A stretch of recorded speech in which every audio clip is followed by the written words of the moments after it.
On camp, we had lions, buffalo at this waterhole last night, so there's lots happening, and I'm looking forward to finding some of that magic this afternoon. Otherwise, as always, just fun to drive around. You never know what's going to happen. That's the beauty of being live. And if this is maybe your first drive with us, this is 100% live as it can get. As live as it can get, maybe.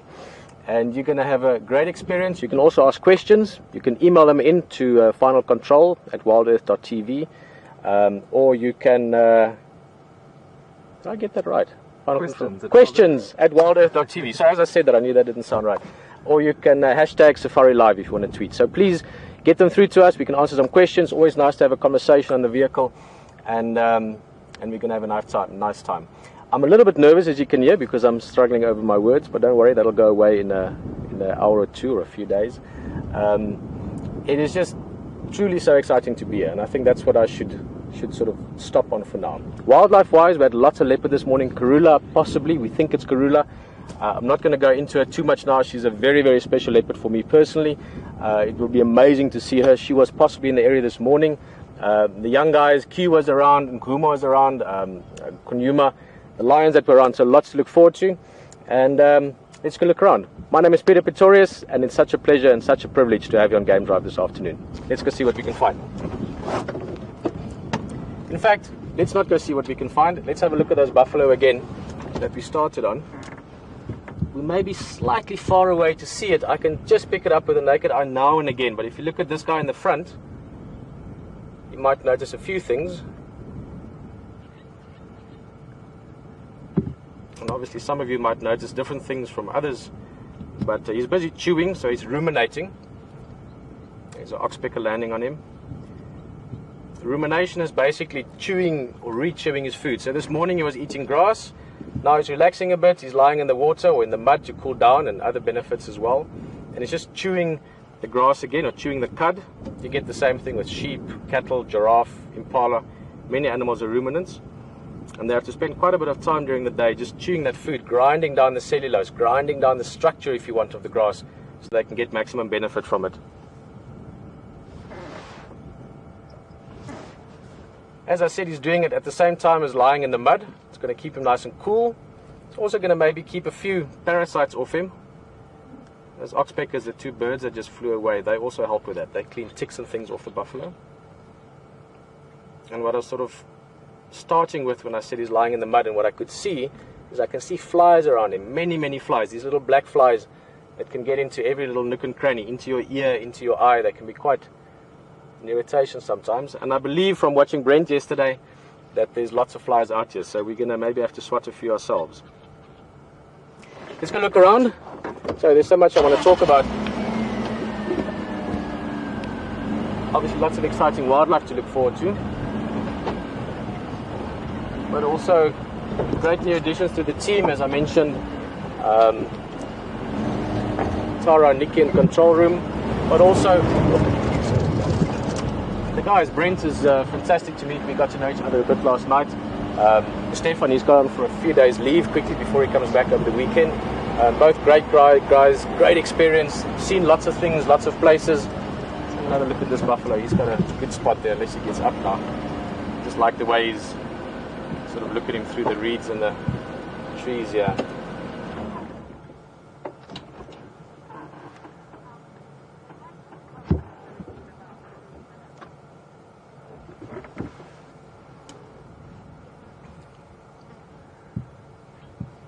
As I said, it's just sort of right in the water there.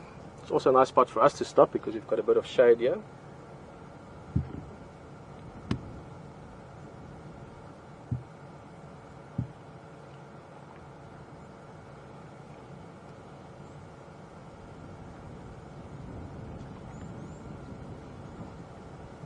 Doing what Duggar boys do best. Duggar boys refer to these old buffalo bulls. They like to have the good life. They enjoy the water holes, the good grazing. They don't have to move as far and as wide as the big herds do to get enough food. So good view.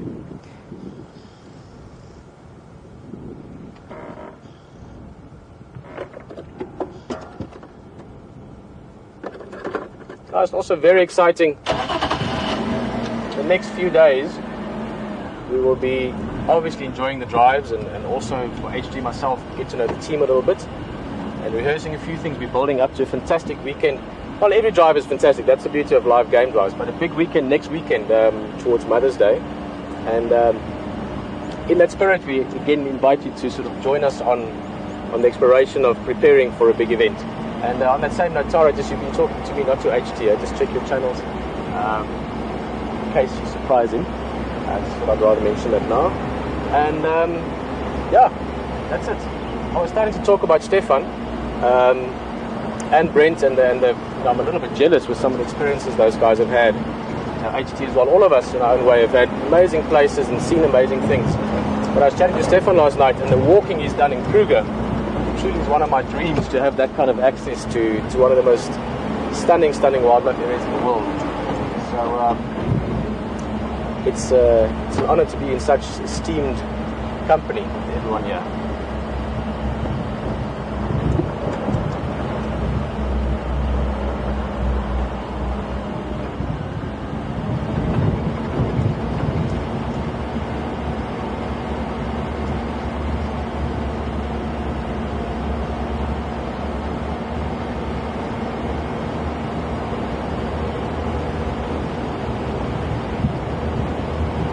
Awesome. Well, guys, just thank you very much, and I'm still surprised by this every time in such a pleasant way about the warmth that you experience, not only when you come back to the team and the family on the ground here, but to so many of you, and so many of you on the vehicle right now. Many of you might be your first time, but many of you have done this for a long time now. You've grown with us, you've experienced this whole adventure as it unfolded, and I just want to say a big thank you for the welcomes back, and for the greetings, and all the support and friendship we've experienced over time. It really has made this experience for me something unique beyond anything I've experienced. So big thank you as well. Look forward to showing more and sharing more with you. There's a little Impala male, not little actually, he's in great shape, running off there.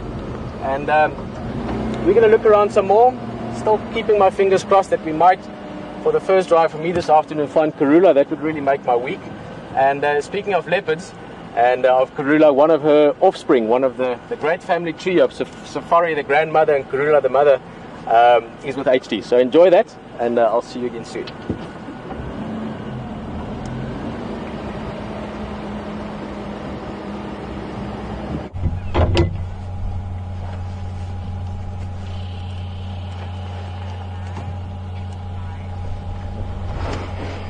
Well, folks, welcome back to the Sunrise Drive this afternoon, and it's so great to be here.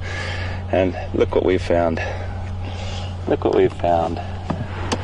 We found our boy that we left this morning, which is very, very satisfying. We've been scratching around over the other side here, Andrew and I, looking for him where we left him this morning, and couldn't find him for, well, we've been looking for about 40 minutes now. We just thought the breeze is coming across this side of the water, very beautiful sort of breeze this side. We thought we'll just give it a try over here. We're coming around the corner, and my eyes in the sky, Andrew again just went bang, there he is, lying just in that beautiful little cool spot. Breeze just flowing over him there.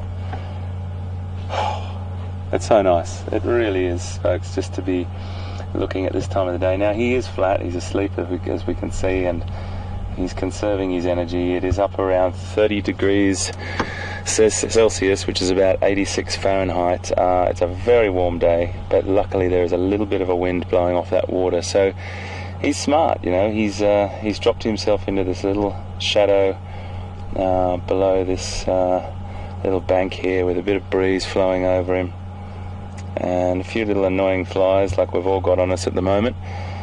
And what a welcome back. This has been an incredible day, and if I've never met you before, I'd just like to introduce myself again. My name's Hayden Turner. I was here in November with Pieter Pretorius when we got back going again in Juma for Nat Geo with Big Cat Week, and we had about 30 days leading up to that last year, and we're back again. A great privilege it is. So if I've just met you for the first time, really great to meet you, and for all those people I know out there who's been with us all that time, great to have you on board this afternoon again. as most people will know, just to recap from this morning, if you were with us, this is the first cat that I met, the first leopard I met on Juma and Arathusa, and he's a very special boy to me. I know a lot of the viewers that have just tuned in to watch WildEarth and Safari Live in that time period joined me on that first day, and I know a couple of people in particular on social media have said, you know, fantastic, because it was our first cat as well we saw with you. So hats off to everyone that knows this boy. But if you don't know him, I'll give you a little bit of the background and you'll get to know him as time goes on. As you know, with Wild Safari Live, we like to try and give as much information about all the animals that we come across, particularly the big cats, and build a little bit of a personality profile, I suppose, around them, because it's really interesting to know their pattern of behaviour, who they're related to, and as much other information as we can share. So this is the son of the Queen of Juma, Karula, and if you did hear this morning, I apologise for repeating it, but just for people that may have just joined us, the son of Karula, the Queen of Juma, and it's her fourth litter, and the son also of Mvula, a beautiful big male that gets around these parts. And weirdly enough, I've seen Mvula in a very similar position up here many months ago. So he's a beautiful boy. He's got an extraordinary marking on his tail that I was talking to Brent later on at breakfast this morning when we got back, and thanking him for helping find him this morning for me. And Brent refers to this, you can't really see it from here, but if he does stand up, we'll point it out, and it's this beautiful row of parallel rosettes that goes down the base of his back just before it meets his tail. Brett calls it the landing strip. It does really look like two very equilateral rosettes along there, and I always love, he's got a fantastic little marking on the left hand side of his neck as well, which is a little bit tricky to see as well.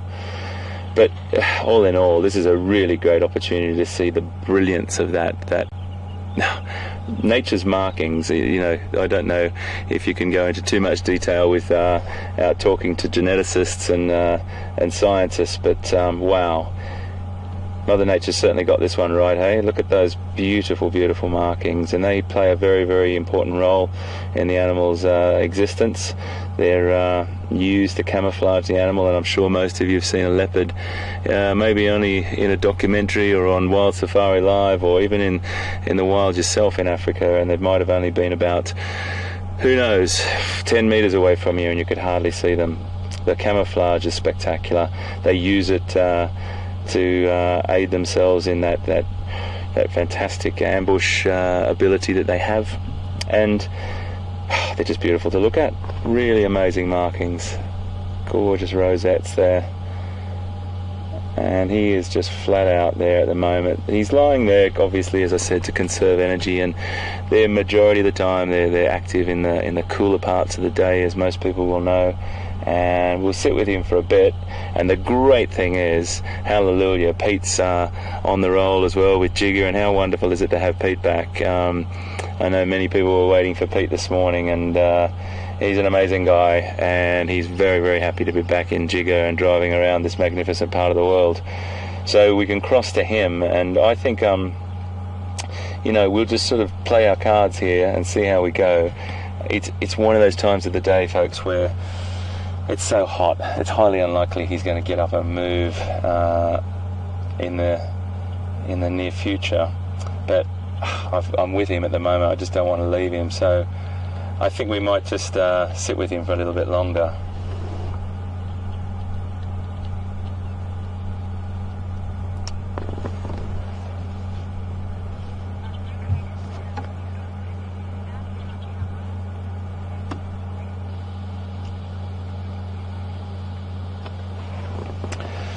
So apologies for not introducing Andrew properly.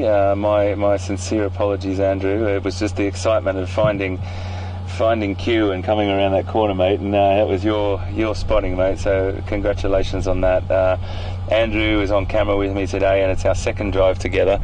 Fantastic fantastic relationship. We're getting together now, making sure we work on how each other's sort of styles work and his camera work and what I need to put him into the right location to get the right shot and things like that, and vice versa. And it's going to be a great 10-12 days we're here, and really excited about it. But top spot, mate. Excellent work.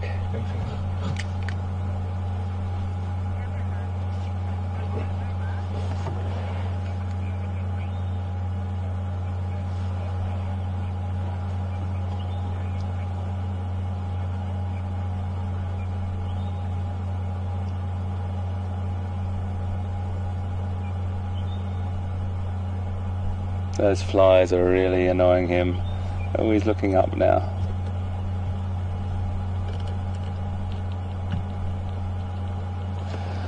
I'm just going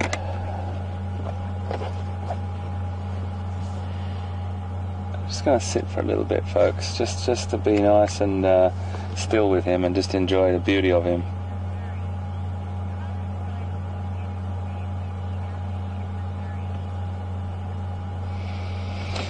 So Sandy in Missouri, good question about Quarantine's name. Welcome aboard, and fantastic to have you with us today on this beautiful afternoon here on WildSafari Live. Sandy, Q got his name, and it's been shortened in the last 6 months, which I'm really happy about, because he's commonly known as Quarantine, or the Quarantine Male, and that was because he frequented an area on Djuma called Quarantine. It used to be a quarantine area when they were bringing animals back into Sabi Sands, and it's not used as a quarantine area anymore, but that area still has a name, just like loads of other areas around Sabi Sands. They've all got quirky little names that people might have named a road or a particular dam for something they've seen or something that occurred there.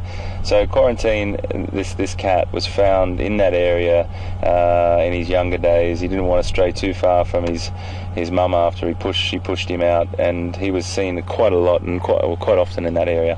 So he got called Quarantine. So it was Quarantine Male, then it was Quarantine, and then in my absence it's been shortened down to Q, which is really great. I think he's definitely in the James Bond family of cats, that's for sure.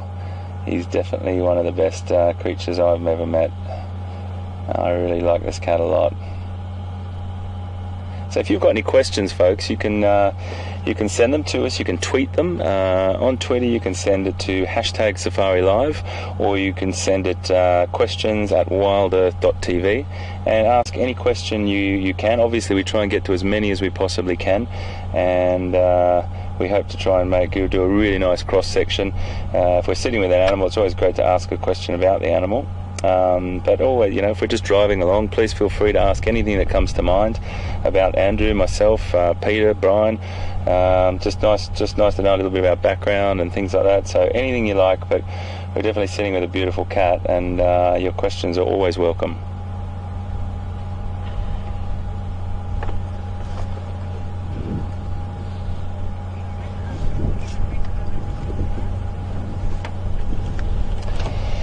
So folks, what we might do is just, we'll sit here for a little bit longer. I'm just going to give a couple of the guides a bit of a call, just to let them know we're sitting with Q here. But I'm going to cross back over to Pieter and see what he's up to, because I'm sure he's got some fantastic little things going on, and Jigger's running like a dream. So I'll be back with you just now.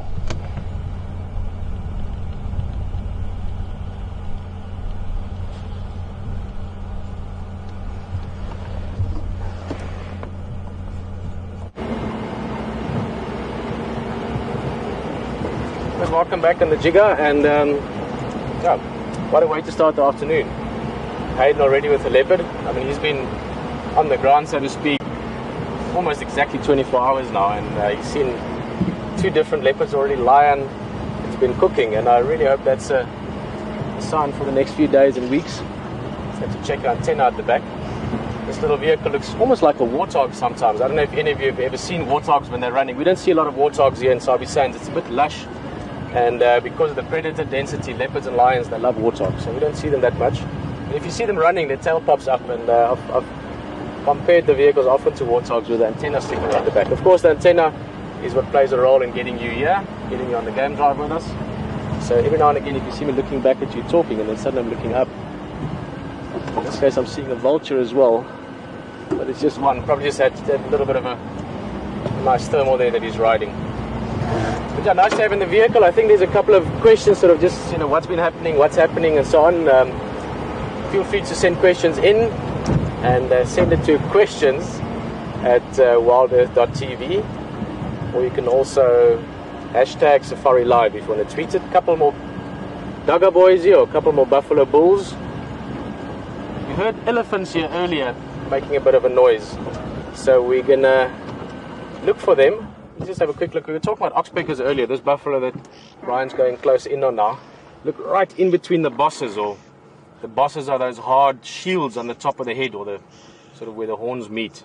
There you can see an oxpecker sitting there, and you can even see the color of the beak or the bill, which is why these guys are called red-billed oxpeckers. You also get a yellow-billed oxpecker. You might guess it, the reason for that name. But the yellow-billed oxpecker we see very seldom. Guys that are really into their birding, I know Brent is big into birding. Yellow-billed oxpeckers, I've seen them here at Juma, but not in recent times.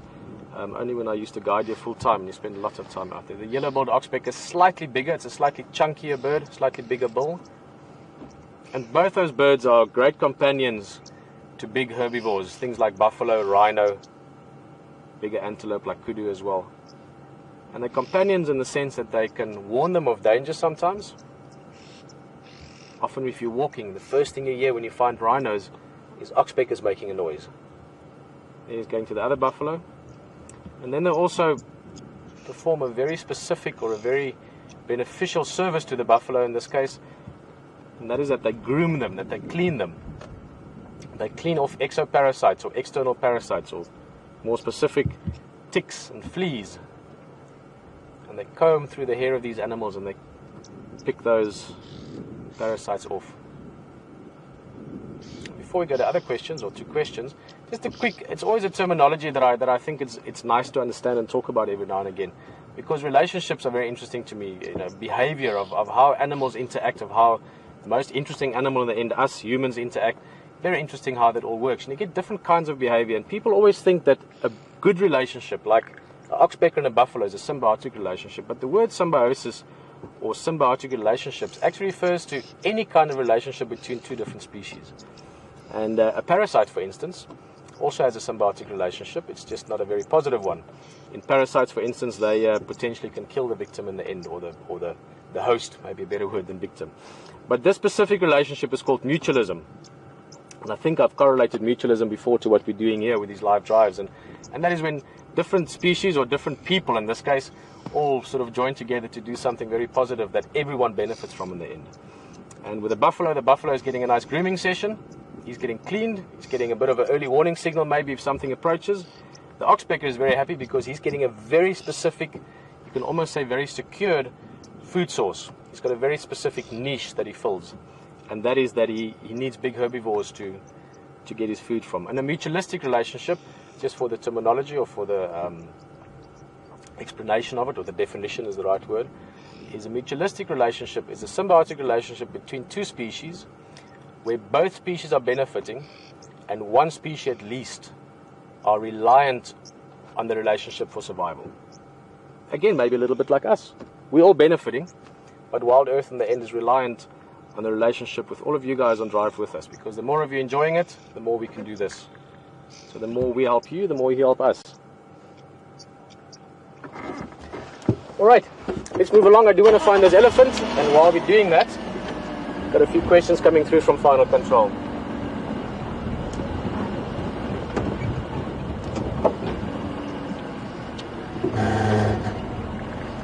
Hello, Sandy. Sandy's from Missouri, which I'm sure you're looking forward to summer coming. Missouri, I don't know how to say that correctly. Sandy is asking, how do animals keep their hooves trimmed? Good question, actually. And I'll give you a sort of a radical explanation of how it doesn't always happen. Sandy, around here, these animals are walking through lots of bush and sticks and thorns and rocks. I mean, here you can see on the left-hand side, for instance, you're going through a little dip, and you get a few boulders sticking out. So that means if you have rocks exposed, you're not going to have, clay soils everywhere. You're going to have some coarse, gravelly sand as well. And all those things help to grind the hooves down and keep them sort of neat and tidy. Where I live now in the desert in Namibia, on the coast in WildEarth Bay, we do these tours into the dunes, and it's spectacularly beautiful, these amazing landscapes.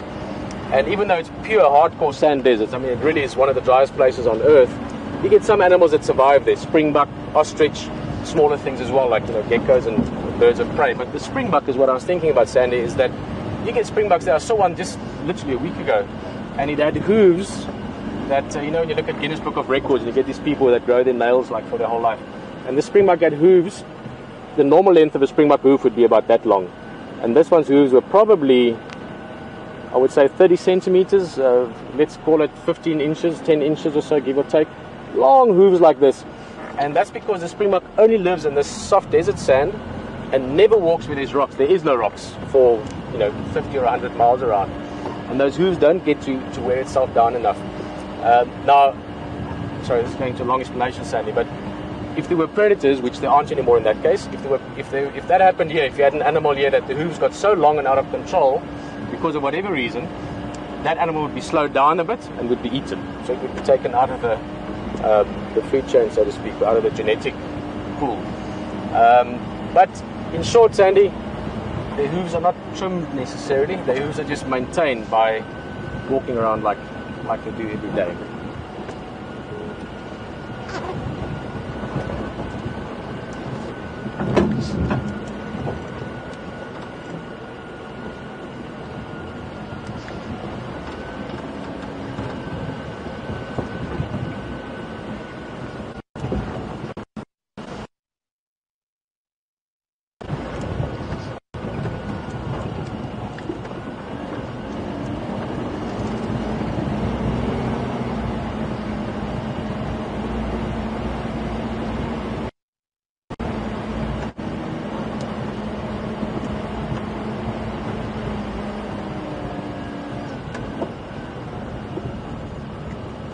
Guys, we've got a couple of nyala here. We're going to talk some more just now. Let's just have a look at these nyala. They are literally one of the prettiest antelopes. Jack from the UK, and I'm wondering if that's Jack Turner. If it is, hello Jack. And Sandy from Virginia, another Sandy, are asking what I've been up to, and I'll get to that just now. But these antelope always make me think, well, in this case now, actually of my daughter, who's 3.5. But used to make me think of Bambi, which is how I get to my daughter every time I see them. These are probably one of the prettiest, if not the prettiest, of the antelope to get around here. You get, in the subfamily, you get kudu, which is a bigger one, eland, which we don't get here, but you get them in the greater Kruger, nyala, which is what we're looking at here, or were looking at, and bushbuck. And nyala always remind me a little bit of deer, because they have this beautiful sort of delicate stripe pattern and spots on them as well. And I think they've gone into thick bush now. There's not really a way around there. So we're going to leave them for now. I do hope that these guys will come down to the water later on. They normally come down towards Gowrie Waterhole, where those buffalo were earlier, as the afternoon progresses. So we might see them again. We're going to stick around this area. I want to give it my best shot to try and find Karula. And the best way to do that is to be around the quarantine area. If she's around, she's either going to be hunting later on and then go for a drink, or go for a drink and then go hunt, one of those two. And there's nyala around, there's impala around, perfect prey species for her. There's monkeys around, I know that because they were getting into our rooms and kitchen earlier today. And those are all animals that can help us find the leopard as well. In other words, they can make alarm calls, the monkeys can bark, these guys can make their sound. So there's lots going on here, so I'm just going to sort of focus around here this afternoon. Jack and Sandy were just asking what I've been up to since we were here last time. Just a quick hello again, I sort of mentioned it in passing. Jack from the UK, and I know Jack is, there could be a few Jacks in the UK, but Jack Turner, if it's you, awesome to have you on drive. Jack is HT's son, and Sandy from Virginia. Basically, I have been, well, like all of us, just living and working and loving and, you know, going on with life. A lot of fun though, I can't complain. We live on the coastal town of WildEarth Bay in Namibia, and we do boat cruises and we do tours into the desert that I mentioned just now. And it's spectacularly beautiful. It is truly wild in a desolate, open space kind of way, and I'm very happy there. My two kids are doing great. For those of you that have kept up to date, I will still get some pictures out there. I haven't really been very active the last long while on social media. But Ragnar Ngala, my little boy, is 6 months old a couple of days back. He was 5 weeks old when I came out last time and for the previous run. He's great. My wife Felicia is doing fantastic. I'm a very lucky man, so I've just been going on with living and being happy and being lucky. So thank you for asking. And it's also a huge privilege to be back here and to have both family and friends, of which two of my great friends are here, Graham Wallington and HT, really good mates of mine. So nice to see them as well, and even more so being on an adventure with them. So yeah, I'm just grateful and happy to be here, but also in the scenario of my family supporting it. One day we'll take you to Namibia live. Love to go show you parts.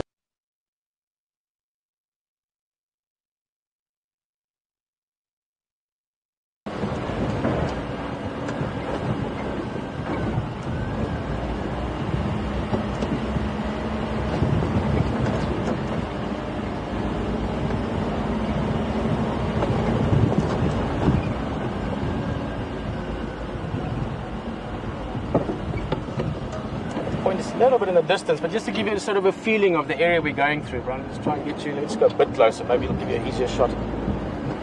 As I said, we've got Nyala and the drainage line behind us, we've got buffalo sort of taking it easy in the waterholes, we've got monkeys up in the big jackalberry trees in the drainage line as well.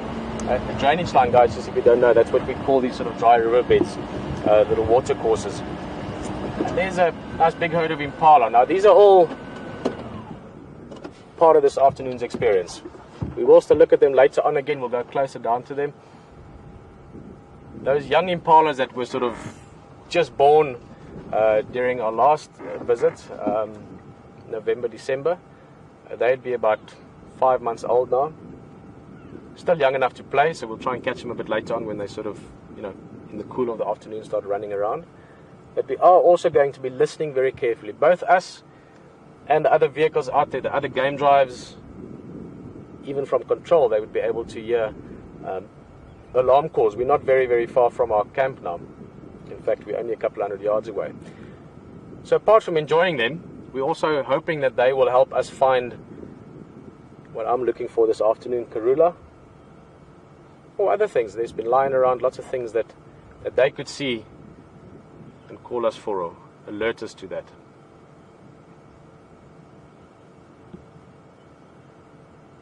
Kathy from Memphis was just asking, what's my tracking background? And that's, like all questions, a good one. And like all questions, it has many possible answers, or long answers. It's not a background, you know, for my son, it's a quick, easy background. He's 6 months old. He can, once he can talk, he can wrap that up in a few seconds. But my tracking background, it's a tracking itself, Kathy, and that's why I really like the question. Tracking itself is an interesting concept. People tend to think when they talk about tracking, or when you meet people out in safari, tracking is looking at the ground and seeing the leopard's footprint and following it. We've just been tracking now.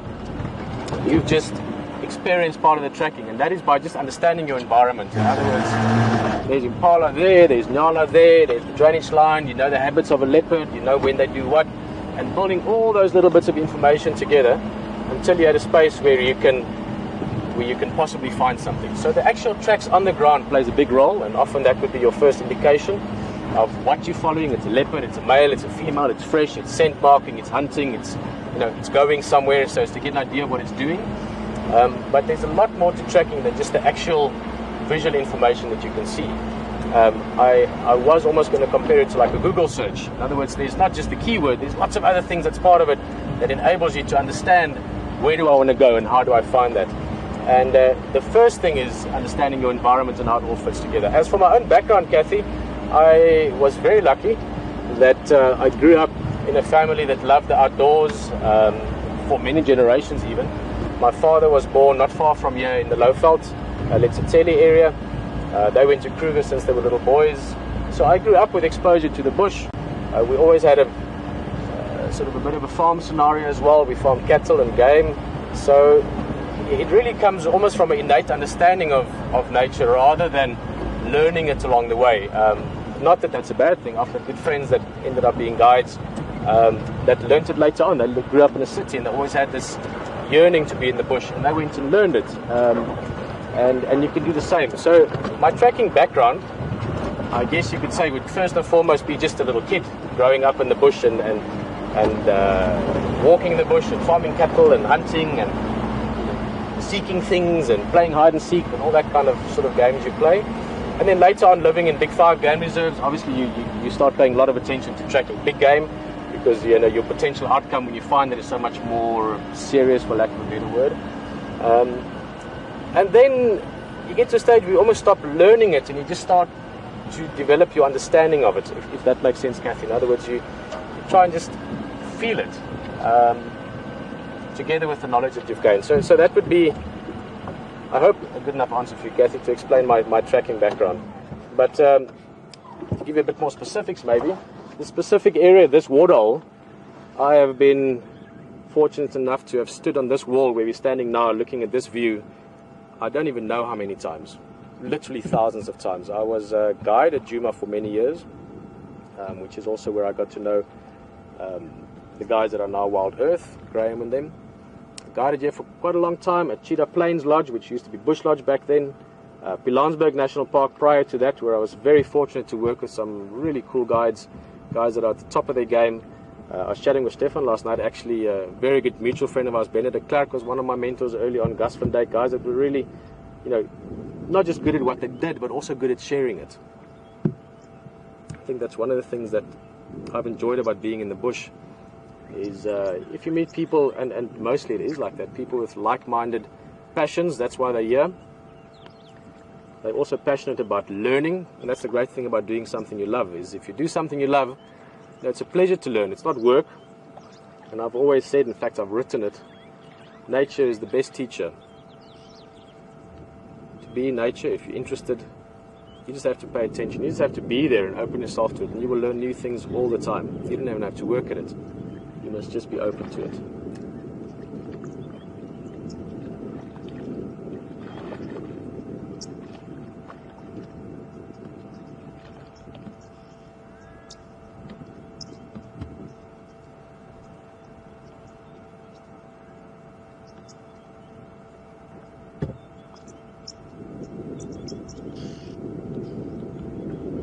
Getting a good visit from Oxbeck. There's beautiful light on the water there as well. The sun is getting a bit lower now. We're going into that beautiful afternoon part towards golden hour. You can see like the sparkling stars there. Quite a few oxpeckers in this buffalo. This is the one we looked at earlier as well. And I'm wondering, you can see the flies. Awesome. Those are those little gnats. They're small flies. They're not the big ones that come and sit on us on the drives. These are ones that you find often associated with buffalo.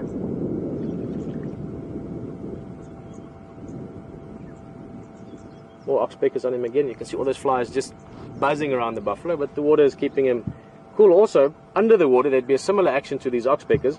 You get terrapins. Terrapin is like a freshwater turtle, if you want. And they come up to the buffalo and they also clean them. They'll take ticks and things off their skin as well under the water. In fact, I might be able to show you a terrapin. I just want to show. Brian, let's try. Terrapins are tricky things to show because they just, you know, they're under the water, so as you get closer they disappear. Let's just have a look. Just in there.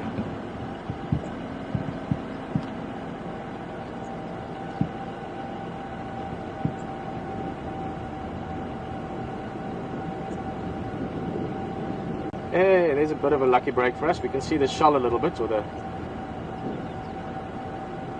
back of the terrapin. You can see the head floating around. That one would be about the size of a, not quite a dinner plate, more like a side plate.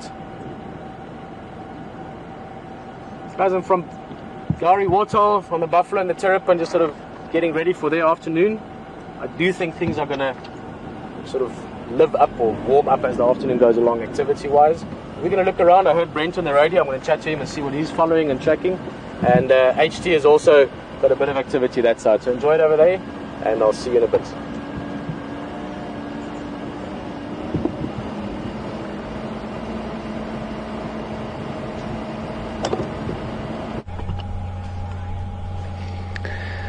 Well, welcome back, folks. We're still sitting with Q, and he's put his head up now, so that's fantastic. He's definitely shown those telltale signs of movement.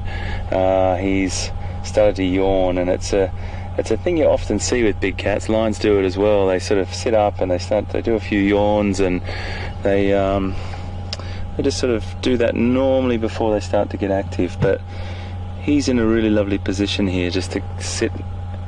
If he's patient, he might have the opportunity to have an impala or a kudu, young kudu or something come down close to the water point here, and you never know what could happen. But he's still just pretty chilled, sitting nice and quiet and just still panting. You can see how hot he is still.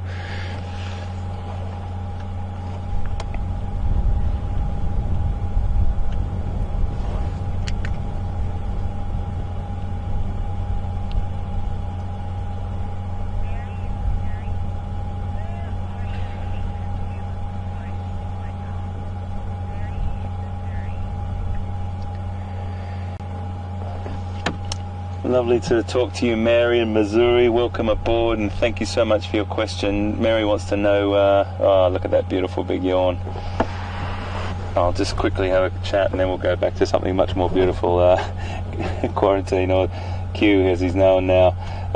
Mary, we're sitting on the sort of western edge of Buffelshoek Dam, or Buffelshoek Dam. We've had many an encounter up here. Back in November we had quite an incredible encounter with wild dog hunting an impala, some people may remember, and there's been loads and loads of other sightings here. I saw that beautiful setting with Scotty when he had all those buffalo in here, 200 or 300 here. So it's a very, very popular water point. The water's pretty much the same level as when I was here in November. Might be a little bit lower, but it's a very, very popular water point for a lot of animals to come down to. But I can keep talking whilst we look more at this beautiful cat, and if we just sit with him long enough, we know that, and most people know that leopards are very opportunistic, as are most of the cats, but he's particularly in a good position there in this really, really lovely sort of little covered area where a lot of animals approaching from the other side there would not know he's even there. So he's picked that spot for many reasons probably, and I can't be too sort of anthropomorphic, I suppose, is that word, that big word that people say sometimes, meaning, you know, giving animals human-like qualities. But I suppose we just try and put two and two together when we see animals behave the way they do. And where he was on the other side of the dam when we left him this morning was much, much more humid and hot than it is over here, as I mentioned before. So he's got that cool breeze coming off the water, and he's also got a lovely little hollow to hide in here and wait for an opportunity. And as most of you also know, stealth is and the ambush is the key element to the success of a leopard hunt.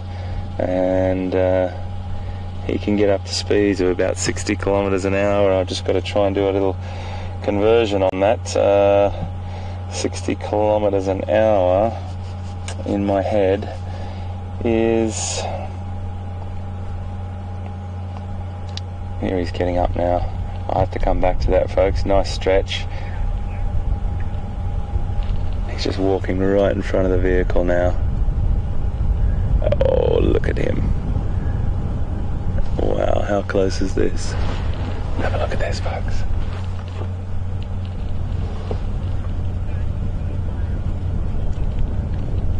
Oh, that is magnificent. That is magnificent. Walked right in front of our vehicles. Just had a look at us. Have a look up at the spinal column of him there. He's definitely on the move. Up that spinal column, you see what Brent was referring to as the landing strip.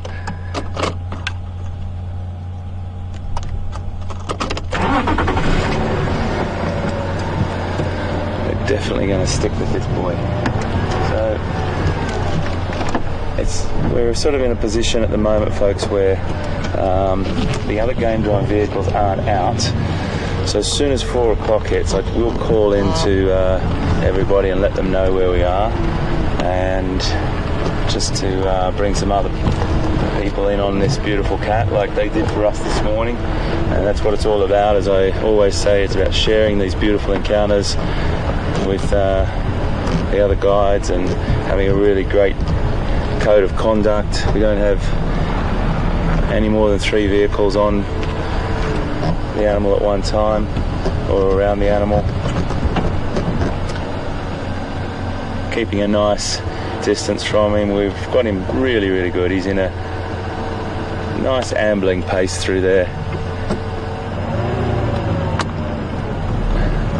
And you know what? A lot of animals, I often see it with lions, I see it with leopards, I see it with elephant as well. They like walking on the road. It's a nice soft way of getting through on the sand, just to follow these pathways. And sometimes the pathways will actually end up being an expansion of an original hoofed animal track, or sort of sometimes an elephant superhighway in some parts of Africa. It's the most efficient, normally the most efficient and effective way of getting to a water point or from A to B. And human beings have adapted those trails. Humans might have started to use it, and vehicles might have started to use it wider and wider. Not all the roads, but some of these roads may have been like that.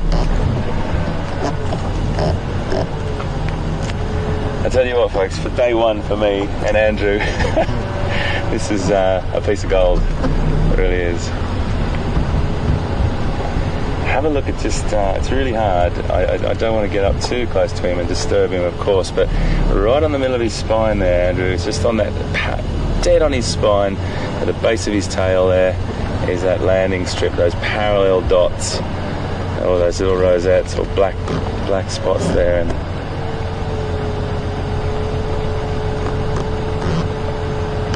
it's one of the markings I've always loved about this cat. And you just pick something on the leopard that you he's really looking for something at the moment. And again, folks, always mentioning to you that these leopards and lions are so habituated to the vehicles. We don't disturb them. We would never intrude on their space when it came to a hunt or anything like that. We just stay. Definitely seen something there. Now you will see the behaviour here. See the behaviour change and the body position change as well.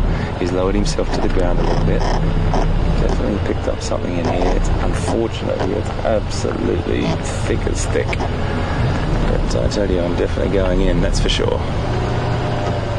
Oh goodness, he's... Just see here.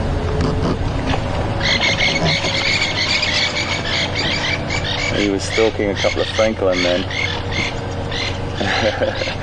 And they made a very, very close, very quick escape.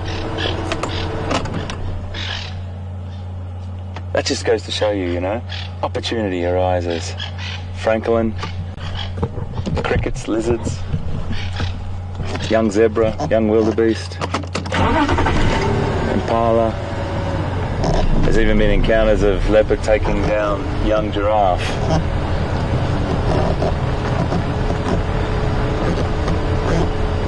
And this is why they are the most adaptable, non-specialised cat. They're so incredibly adapted to eating anything they possibly can, and that's why they fit into so many different niches and habitats in Africa and Asia for that matter.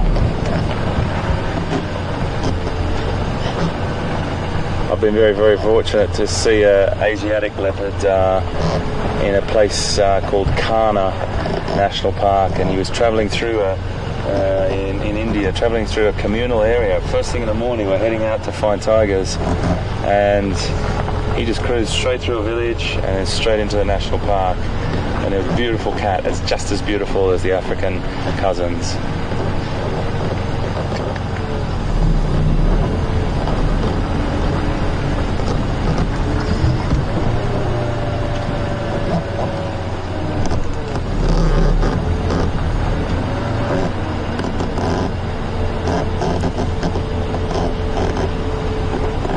Keeping a nice distance from him here. So hi Philip, fantastic to have you on board. Philip in West Virginia has just asked a very good question, as well as what's the weight, or my estimation of the weight of quarantine. Quarantine's about 2.5 years old, so he's got a few years to get to full size.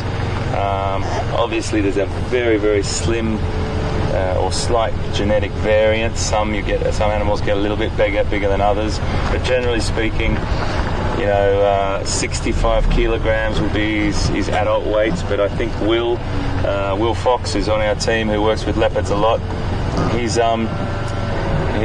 definitely seen leopards heavier than that, and they will get a little bit bigger and heavier than 65, but I reckon he's probably in the sort of 40s at the moment, maybe 40-ish kilograms, about half of my body weight.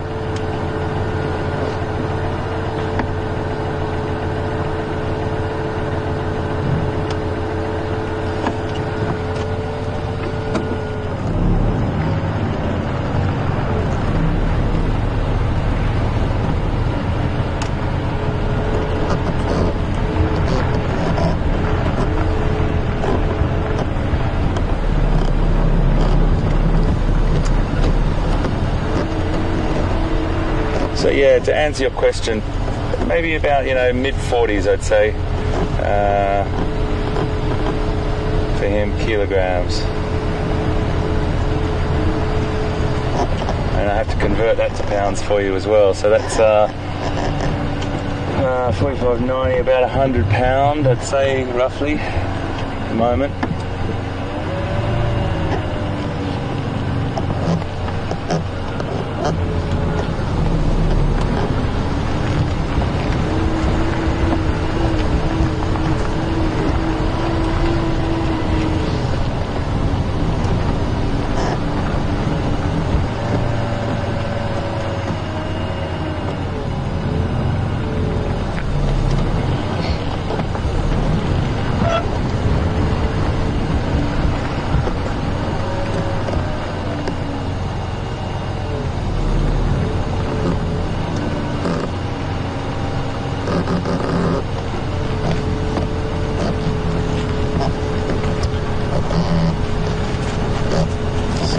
Just gently following behind him at the moment. He'll walk along this road until he sees something that attracts his attention.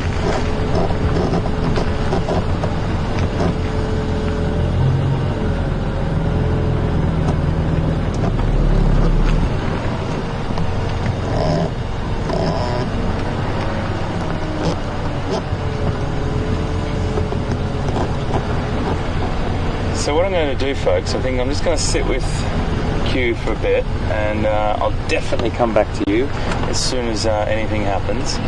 Ellie's with some Pieters at the moment. Pieter's with some elephant at the moment. So let's quickly cross over to him and see what he's up to, and then I'll come right back to you. I'll see you just now.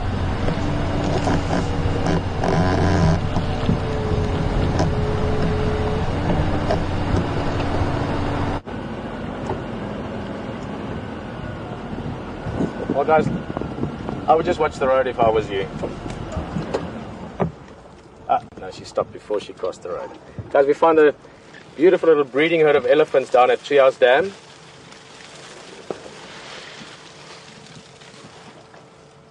And this cow just minutes ago walked past us within about 2-3 feet in front of the vehicle just to have a look at us. The rest of the breeding herd has gone further around the back, but she sort of stayed on this side. We've just moved to get sort of closer to them again. You can see just by looking at her, and you'll see at the other ones now when we get closer to them. Let me just go a bit forward.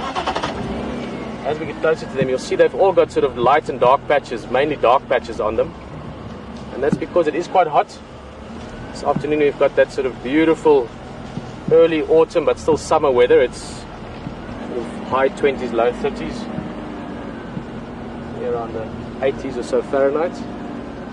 And they would have gone for a nice swim. Just to cool down.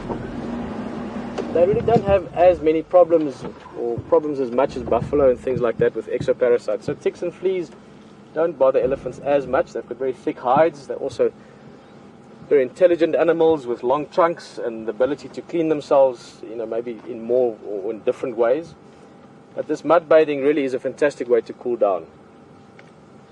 Unlike us, when we get hot we start sweating and the wind blows across the sweat and that evaporation cools you down. Elephants and actually most animals don't really sweat. So when elephants get hot, they must make another plan, and flapping their ears is a very important part. It works a little bit like a radiator in a car in sort of broad strokes. Standing in the shade would be one, and certainly going and spraying nice cool mud on yourself is another one. So these guys have been having a cool afternoon mud bath just before we got to them. But we're going to stick with them a bit. They typically, what they do after something like that is they're spreading out a little bit now. They're sort of fanning out and starting to feed. We're going to have a look at them. I just want to see, game driver was trying to call me, just want to see if they can hear me. Good afternoon stations, last station, can you copy me? You're looking for Pieter?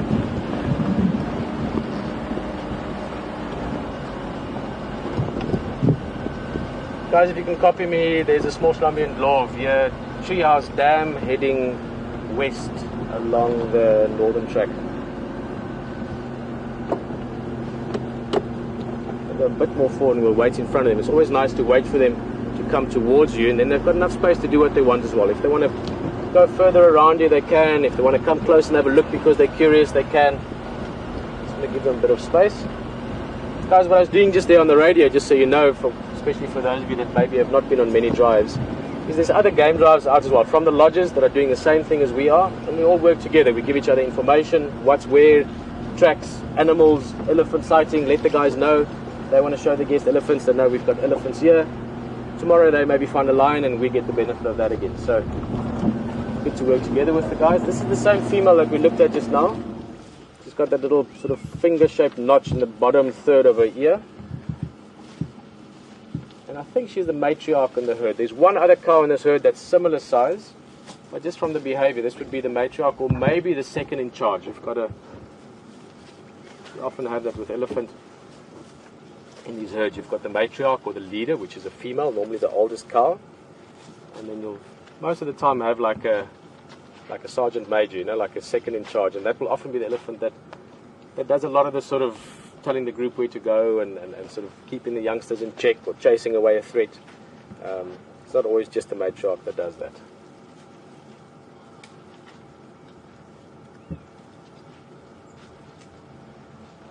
If you bear with us a little bit, they are moving through a lot of brush now, but if they keep moving at this pace, it won't be very long. Actually, Brian, have a look at this quickly, just while it's popped out, just in the ground in front there. Where about? Just there. Hey! Looks like a youngster, actually. It's a dwarf mongoose, but it's also not an adult one. It's still a young dwarf mongoose. So it's a small dwarf mongoose. Great little guy. So you don't often see them. And they're coming out to look at the elephant as well. This elephant just moving through here would have disturbed some insects, some things that they might catch and have a look at. And I think that young mongoose was probably just looking at the elephant because it's interesting. So what I was saying is these elephants are moving, and if they keep moving at this pace, they are getting to more open ground probably in the next 5 minutes or so. So we're just going to stick with them, sort of move alongside them. At the same time, they're getting used to us. They're seeing our intention is not threatening. We're not here to bother them. We're not forcing ourselves into their space. We're just sort of allowing them to do what they do, while at the same time being a bit curious. And especially with the elephant, but the big cats, once they get habituated or once they get used to vehicle presence, they sort of often just ignore you. With a leopard, you often get the feeling that they really don't care if you're there or not. But with elephants, even if they know vehicles well, because they are, much more socially structured within the herd like this, because there's babies and mothers, and who knows, maybe there was a little sort of argument in the herd earlier, or one of them has got a sore foot. You never know what's going on in the group. You have to just introduce yourself to them slightly and get them some time to get used to our presence as well. And then you'll often be amazed at what happens. I mean, quite often then, once they've seen that you're not there to bother them, you might have all kinds of things happening. Little babies coming up to the vehicle to have a sniff and see what it's about. And so, but it is just important that you allow them that space to get comfortable with us as well. very often you have to do the same thing for guests in the vehicle. Many people get very nervous around elephants, understandably so. They are the largest land mammal on Earth. Even that young elephant we're looking at there, that's a couple of years old. That would probably weigh about the same as a, I'm guessing, yeah, probably the same as a black rhino already. Buffalo, 900 kilograms, 800 kilograms. That's about 1,760 pounds, give or take. 1,600, 1,700 pounds. Big elephants, big bull elephants can weigh 6-7 tons. There has been bigger. If someone can look that up for me or can remember. I remember some years ago I asked this question, and the answer was really great. And this is, when I say some years, I mean 7-8 years ago. And I asked if someone can find out for me what's the biggest recorded elephant in history. And if I remember correctly, it was an elephant bull that was hunted in Angola, in the highlands in Angola, which is north of Namibia. And I think it was in 1976, and I only think that because that's the year I was born in, and I remember there was some kind of connection to a year. And the weight was something phenomenal. And again, I don't want to remember incorrectly. So if someone can find that for me, but I want to say it was over 10 tons. So over 20,000 pounds.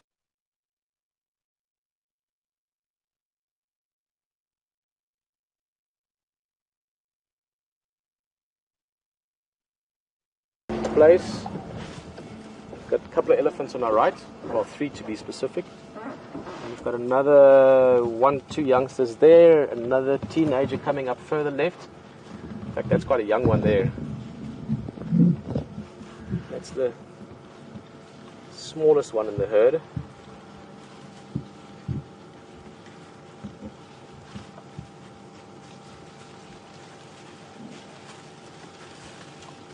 Like all young animals, baby elephants are just the cutest.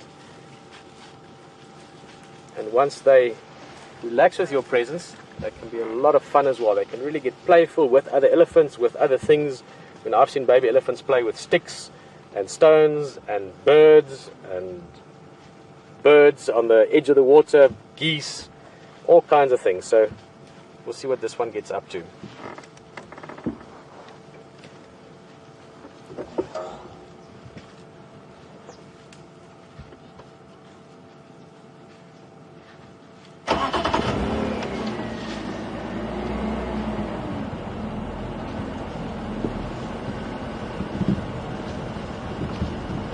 So guys, see they're getting more and more comfortable with us now. Great, we've got a question from Illinois, from Jackie. Hello Jackie, Jackie's the teacher. It's an 8th grade class. 8th grade, that could be about what you guys are about, 14, something like that. Now, it's always really cool to have classes on drive as well. And I always like to commend the teacher, Jackie. Awesome taking your class on this experience. Thank you very much for allowing the kids to join us here in Africa for a little bit. Take a break out of other school activities and just learn and see and have fun with us. Jackie's class is asking, how long will a baby elephant stay with its mother? Now, let's get a couple of answers there in your class, Jackie. What do the kids think? And let's get 2 different answers. Let's get an answer for male elephants, so for young bulls, and an answer for female elephants, or young cows. Because the answer is quite different in those 2 respects. Just as a little footnote, Illinois is quite a cool place. I've been to Illinois many years ago. All over the place, but I lived in Champaign for a while at the University of Illinois. A friend of mine was playing tennis there. That's many years ago, and I still played serious tennis. So I've actually been to your state, guys. So Jackie, we've had a few answers from the class. Here's my answer, and you guys have to tell me if you think it's right. Let's start with bull elephants, or young bulls, young males. They stay, it depends a little bit, but let's say similar to humans in a way, until they reach, you could say puberty if you want to compare it to humans, 12, 14, 16. It depends a little bit of dynamics in the elephant population, how many elephants, how much pressure from other bulls. Guys, we're going to go right around the front and then sit. They've spread out really beautifully now. They're very relaxed with us. They've accepted our presence now. So I want to find a spot where we can just sit and wait for them to come onto us, and you can see them sort of walking towards us. So young bulls leave the herd, and it's not leave like once. It's not like one morning they wake up and the matriarch goes, okay, that's it, John, take your bags and go. It's a gradual process. They start living on the periphery of the group. They start getting a bit of pressure from the adult females. They start to meet other bull elephants, which is important. They start to meet the big guys that are independent already. In other words, they're starting to get to know their future peers. The road is just there, I think. Let's just go around to the road. I think we can actually wait for them on the road. So 12, 13, 14, 15, 16, 17 at the oldest. Then the bulls are separate from the herd. They will still meet back with herds again, maybe even with their maternal herds. But they go off and they do their own thing. They live in bachelor groups and so on. The females, and I'm wondering if any of you guys in the class got this one right. You could potentially say a young female calf or a young cow will stay with her mother for the rest of her life.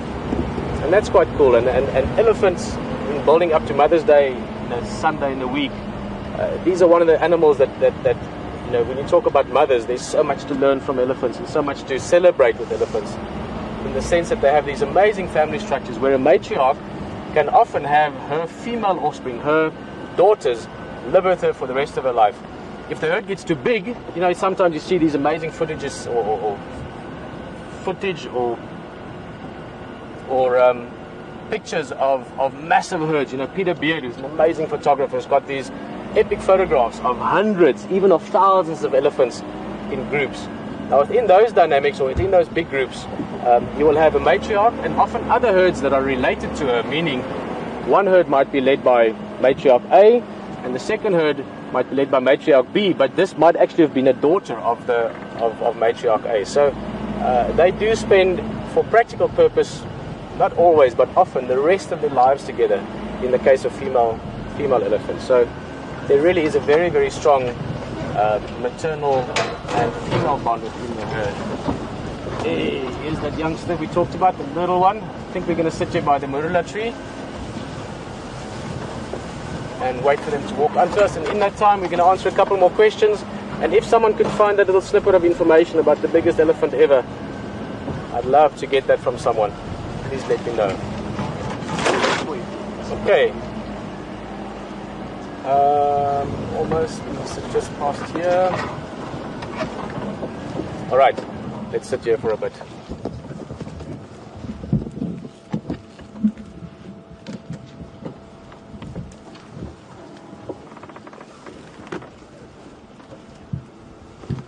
Well, while we're looking at this herd, great question from Dallas, Texas. Hello Grace, nice to have you in the vehicle with us.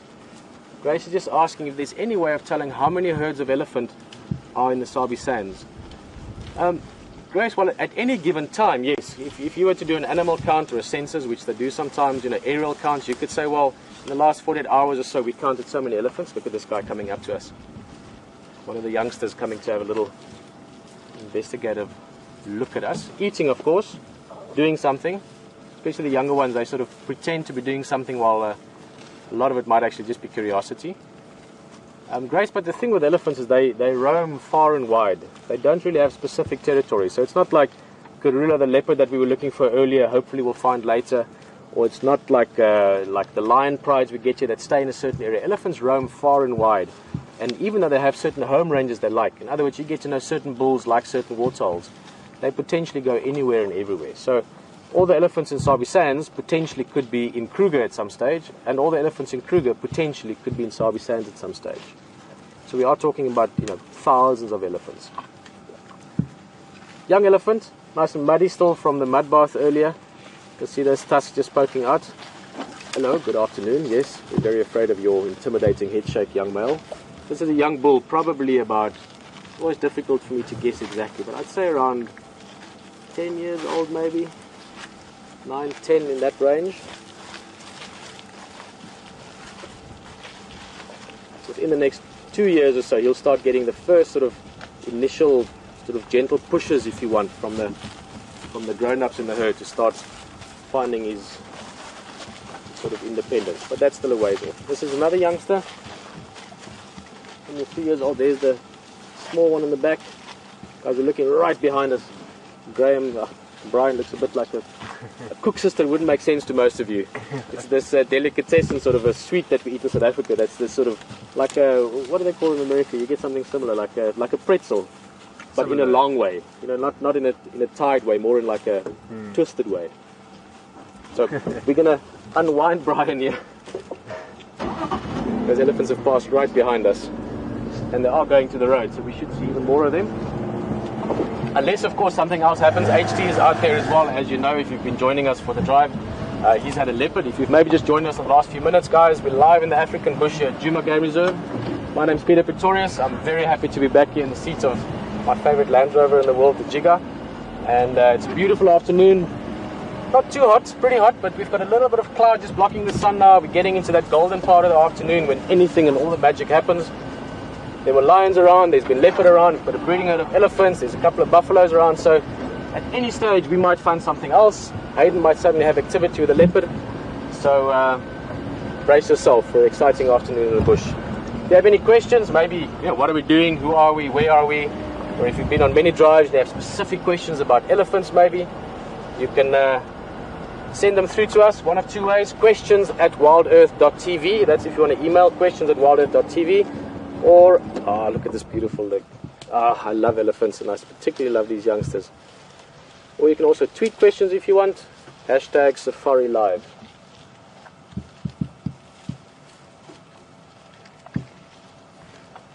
I love how they've relaxed with us now.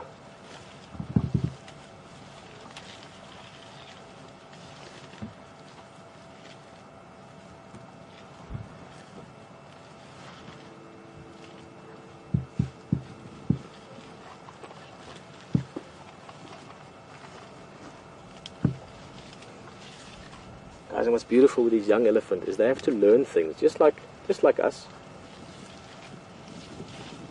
They are born and then they grow up and they have to learn coordination and balance. They have to learn to walk, they have to learn to use their trunks. They also have to learn behavior and what they can eat and what they can't eat. How to shake their head and intimidate a vehicle if they want to scare them, like this guy was doing now. Ooh, there we go, you see, look at that. Wow!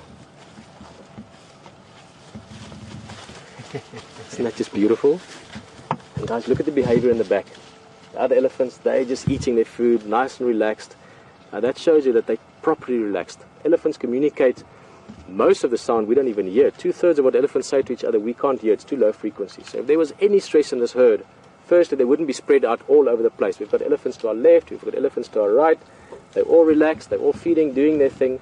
And in that, they are so relaxed that this youngster had the courage to come and give us a vicious mock charge and try and show us how big and how fierce he is. And that I just love, when you can work your way into a herd like this to the point where they totally have accepted our presence now and they're going about their business. And not only that, they're also curious about us. Keep in mind, we're dealing here with what's considered the most intelligent land animal after humans. I know a few people might not agree, but in general they're considered even more intelligent than chimps, gorillas, orangutans. I sometimes want to put humans in that list for a laugh. Only animal that are considered more intelligent than this still are dolphins. So within this, you must realize that these are not just sort of dumb animals walking around. There's highly evolved social structures, great intelligence, great sensitivity to the environment, and that's why it's such a special thing for me to have experienced what we just did with this youngster here. This little guy just testing his first sort of fierce mock charge with us. Right, let's go with him a little bit more.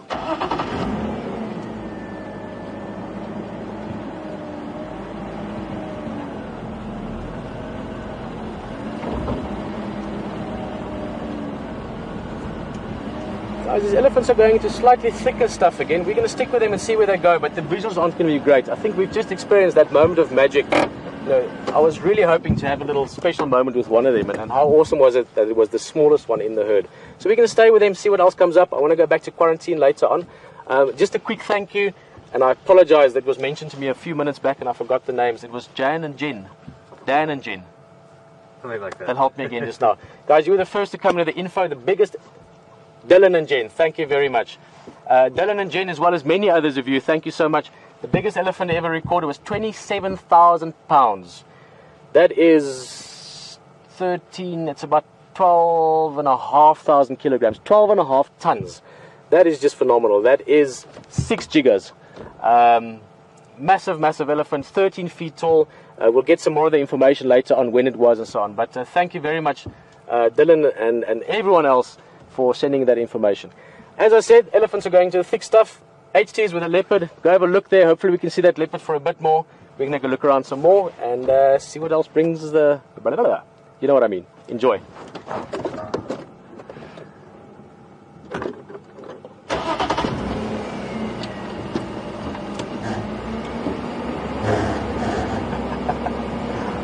Okay, well, let's rewind that. Alright. I'll come back if you want. I'm not too tongue-tied anymore. Sorry, I just got ahead of myself there, what I was saying. Guys, we're going to go to Hayden. He had a bit of a signal drop, but he's good again. As we said, that leopard might disappear. So enjoy it with HT. We're going to look around and see what's around the next corner.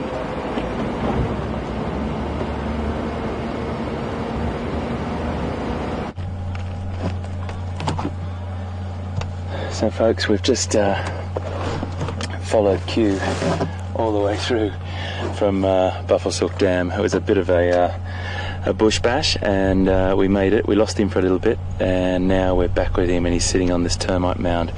Now, just to give you an update, it's a magnificent shot, isn't it? My goodness, Andrew, that's beautiful. He is definitely on the hunt. The pros, so there's always a little bit of good news and potential bad news, I suppose, but we're obviously in this animal's world, so he does what he wants, but we're right on a border of a property here. The road that I'm sitting on is the border of our property, Juma, and another property. So if he decides to go next door, obviously I can't follow him, but at the same time he might see something that potentially comes on this side as well, walking across from that property onto Juma. So we're just going to sit pretty with him here. He's very alert. He's definitely keeping his eyes open, sitting up high, nice elevated position, and I'm just going to give Ephraim, one of the other guides, a call just to let him know my location. So please bear with me, folks, for a second.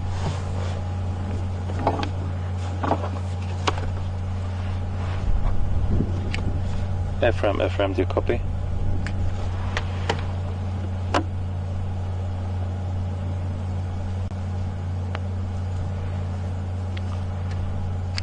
Ephraim, do you copy? Ephraim, just to give you an update, mate, we're on Cheetah Cut Line at the moment. We're right as you come out onto Cheetah Cut Line from Hippo Pools Road with Ingui. Sitting static, one vehicle on lock, and just me.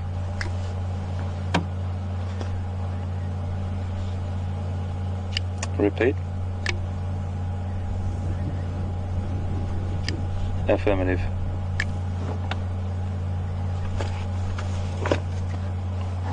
Copy, mate, standing by. Well, folks, that's just like the epitome of beauty, isn't it? Look at that. Beautiful light. Absolutely super cat. And he's just walked. I've never seen him down this side either. But he's staring straight at me at the moment. And look at that. He's the coolest dude. He is such a beautiful, beautiful boy. And we followed him all the way along the road, and then he took off and went into some pretty heavy vegetation. We followed him through. I got a little bit stuck with a location how I could get through these two big trees. Didn't want to damage the vehicle, had to reverse and just lost him out of sight. Then I thought what we can do is just come up onto this cut line and try and this road basically, and see if we can intercept him, and luckily we made the right move. But you can see how he's looking at this time of the afternoon, folks. Just to set the scene a little bit for you, the temperature's dropped considerably. It's gone behind some cloud at the moment. This is the time of the afternoon where you'll find different species will either make their way to a water point to have a little bit of a drink, or could be just grazing or browsing in small groups through this sort of vegetated area. It's quite thick through there, so he does have an advantage. He's looking up, looking around, keeping a really good eye open all the way around. He may even go up this beautiful, beautiful tree right next to us here, so let's just see what happens. But nice to sit with him. He's definitely on the move and definitely on the lookout.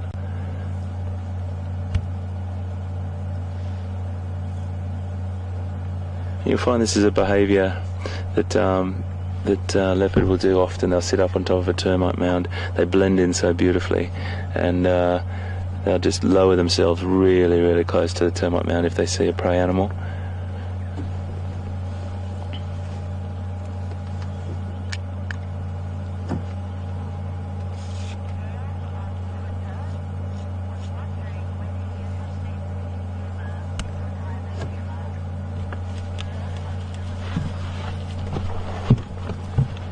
Just watching, he's just walked right in front of us here. I'm going to reverse up, folks. He saw something. We have to stay this side.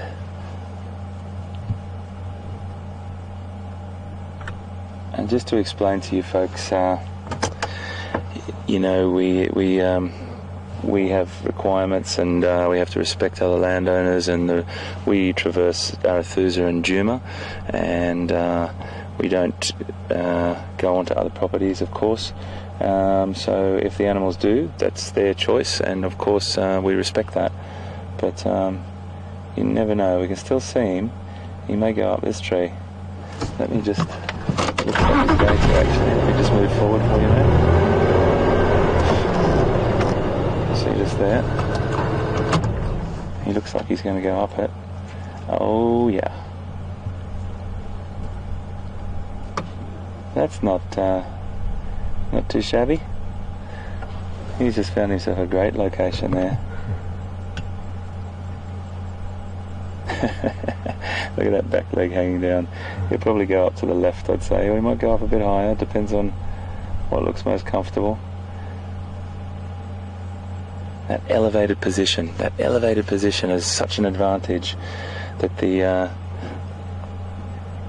leopard have. Really, really important, and that's what differentiates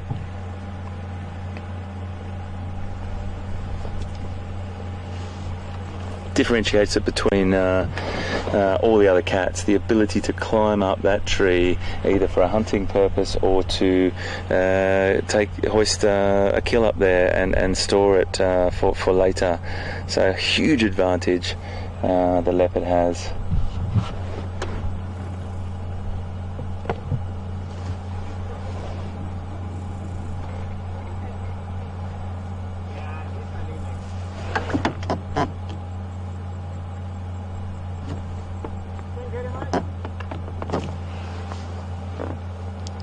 He's really gone out. Sorry, I have to use the term, and please excuse the pun, but he's definitely gone out on a limb, hasn't he? Like, look at that. That's absolute prowess on the just sitting there. He might lay down and just sit.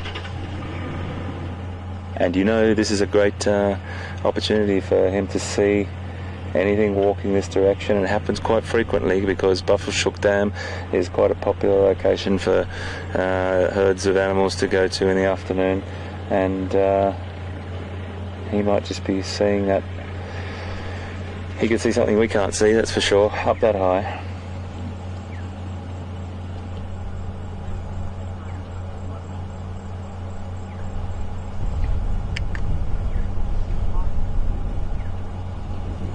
Just walked right across in front of us. Absolutely beautiful. So I've got a couple of other vehicles just arriving at the moment. We've got another couple of vehicles just arriving in front of us, and they'll just move on.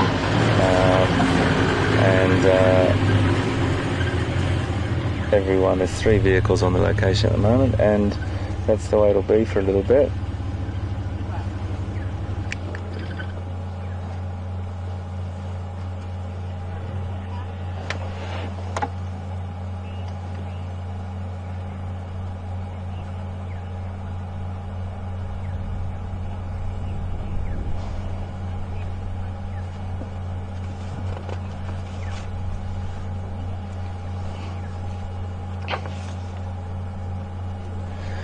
So a great question from Tom in the UK. Tom, welcome aboard and fantastic to have you with us. And a good question is what is the well, probably the most preferred prey, and Tom's sort of second half to his question was along the sort of lines of, do they have a bit of a palate for baboons, and do we often see that?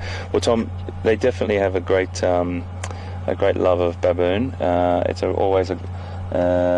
It's not an easy kill, that's for sure, because the baboons are so incredibly mobile and can make their way around. So, but one of the things is that a baboon is a diurnal primate, so they spend active during the day and inactive during the night. They go up into trees or cliffs to roost. Not when they're using the word roost like a bird, but going up to sleep in trees to be away from predators. Now, the thing that they've got to watch out for is, of course, the arboreal ability of a leopard being able to climb and hunt at night. So the baboon's eyesight definitely wouldn't be anywhere near like a leopard's eyesight at night, so they've got a distinct disadvantage there as well, and that's when you probably will see baboon being hunted most at night by leopard. So yes, a favourite prey species. A couple of weeks ago, I think it was, one of the team told me that Kanuma, Q's brother, did have a baboon kill up a tree. So definitely a favourite, but we don't have a massive population of baboons here, and it just depends on what's available. So remembering, going back to that philosophy that leopards are hugely opportunistic. We saw him sort of stalk a couple of francolin earlier before.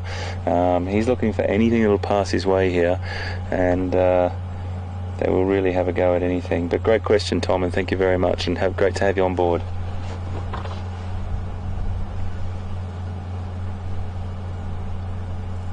So just also, Tom, sorry, I probably didn't answer that fully for you in the beginning. It was one of your parts of the question was what other species. Look, I've seen leopard hunt everything from impala to young zebra, young wildebeest. I've seen them with porcupine, which is always a bit of a tactical manoeuvre to hunt a porcupine. I've seen them hunt duiker, small different types of antelope, anything they can really hunt, they will. But about 25% of those hunts are unsuccessful, and they really do take what they can get. Gorgeous light on him there. So, folks, I think we should just sit here for a second, because we don't know. He's definitely hunting, and I just think that anything could happen. I mean, obviously an animal could go the other way, but an animal could come right across our bow as well, and he may have a successful hunt. So I think we should stick with him. That's my gut feeling.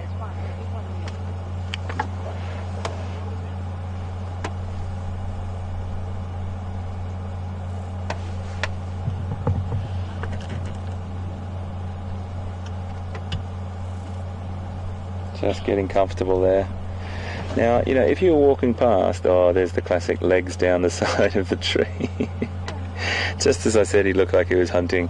He's gone into perfect, quintessential leopard pose up the tree with those back legs either side in a resting position. But that doesn't mean anything. If he sees something, he'll become very, very alert very quickly.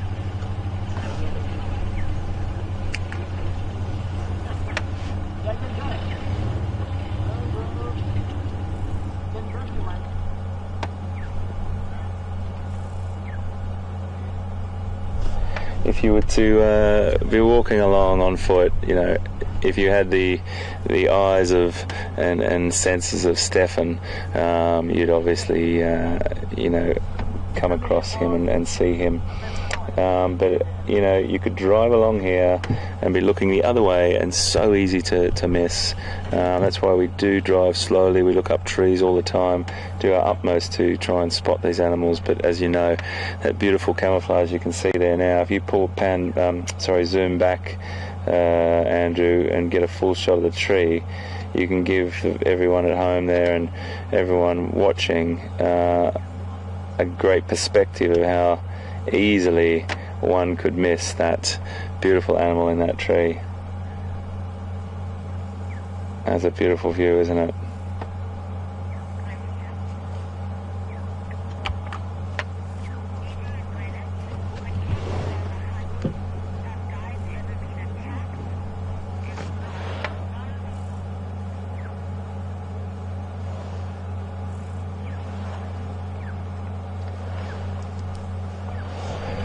So BJ, great to have you on board too. Thank you for your question, a really interesting one. Do guides on foot get attacked by big cats? Well, there's been many a story about guides being charged, and loads of different people. There's anecdotes all over Africa and probably all over the world about being charged by a big cat. They would be considered prey, but also one has to remember that historically many of these animals all over Africa have been persecuted, so it's only in these protected areas where and over many years of habituation, BJ, and most people, I'm sure you've heard the word before, but just to maybe just flesh it out a little bit. Habituation means that a process of getting the animals used to a person or a vehicle or a walking trail group or something like that. And it takes time. It takes long periods of time to gain the trust of these animals, to know that a vehicle is not a threat. But in the past, when times were different, and in some areas still to this day, humans are still considered a huge threat to cats, and they will just run the other direction. So, it just really depends where it is. Now, that being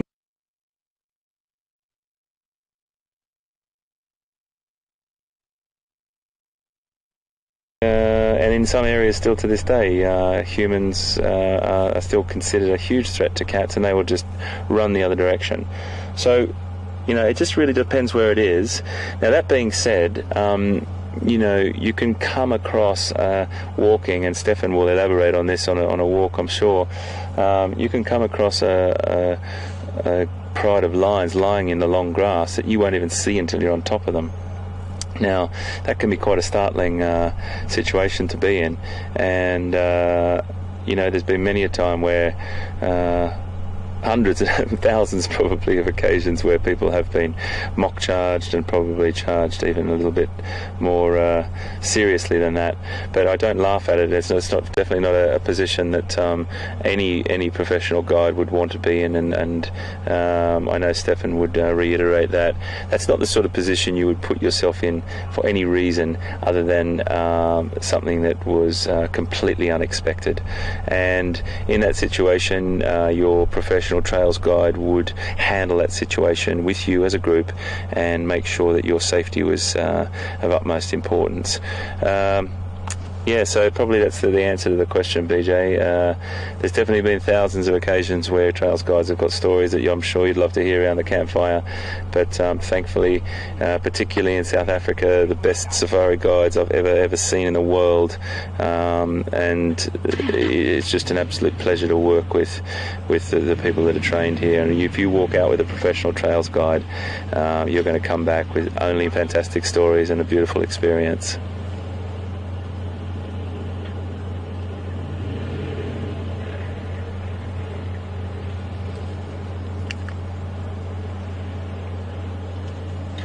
Going to reverse up a little bit, folks, so we can see his face.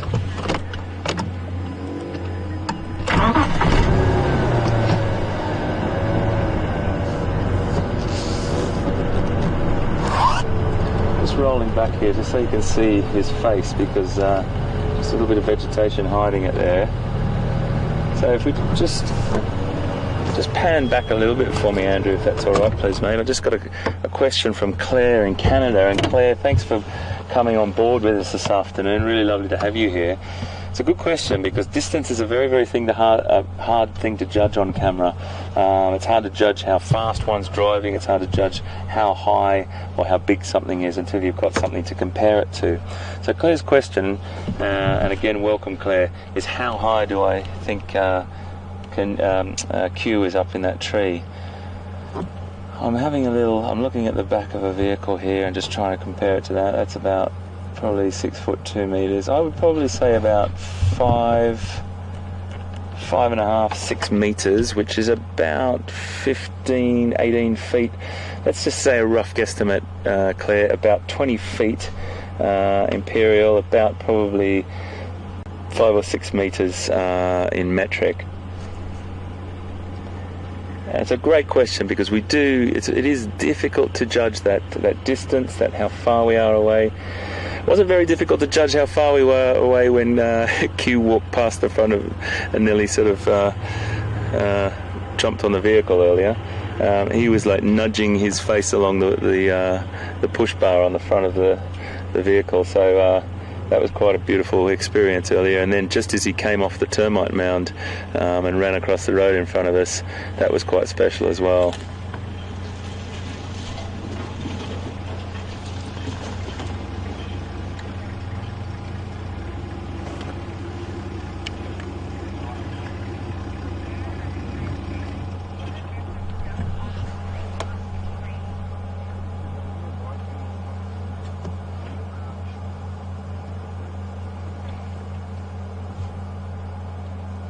Got some fantastic questions coming through. Gail, another absolutely perfect question, because you would wonder if the animal would use that position to hunt from or just to have as a vantage point to see from and then come and hunt on the ground. So Gail's question is, would Q, or any other leopard for that matter, use that position to actually pounce on something or jump on something, or would it just use it as a vantage point and come down and prefer to hunt from the ground? Well, I've seen both. I was in Tanzania once and I saw a leopard sitting up in a baobab tree, which was quite an extraordinary view in a really lovely little pocket, and you could hardly see it, but I was with a guide that had an incredible set of eyes, and he pointed it out. We sat with this leopard for quite a while, and this herd of impala came up, and this leopard actually leapt from the tree, probably a little bit lower, probably from about the fork down towards the left of Q, and leapt straight onto an impala, and the impala did not even know what hit him. So I have seen that actually happen right in front of my very eyes, Claire. Most of the time you will probably see them hunting on the ground. So I'd probably say, I can't give you a statistic on it in a percentage, but I just say in my time I've seen them predominantly hunting on the ground, and had the great privilege to see one hunt out of a tree in Tanzania about 15 years ago. But who knows, Claire, who knows what that magnificent cat is thinking or looking at right now. And we will sit with him and just wait and see. Definitely got his eyes open.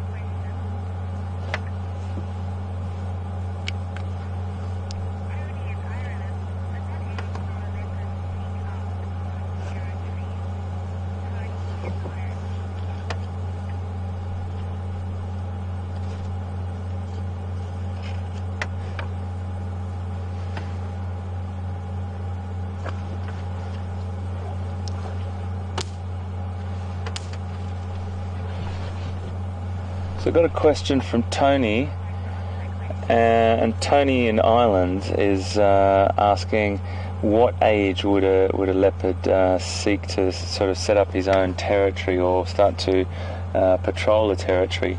Well, the offspring is sort of leopards that become independent from their mum around sort of completely independent around 22 months, but they sort of remain in the home range, what's commonly known or I refer to as the natal home range, and they can remain there for quite a few months.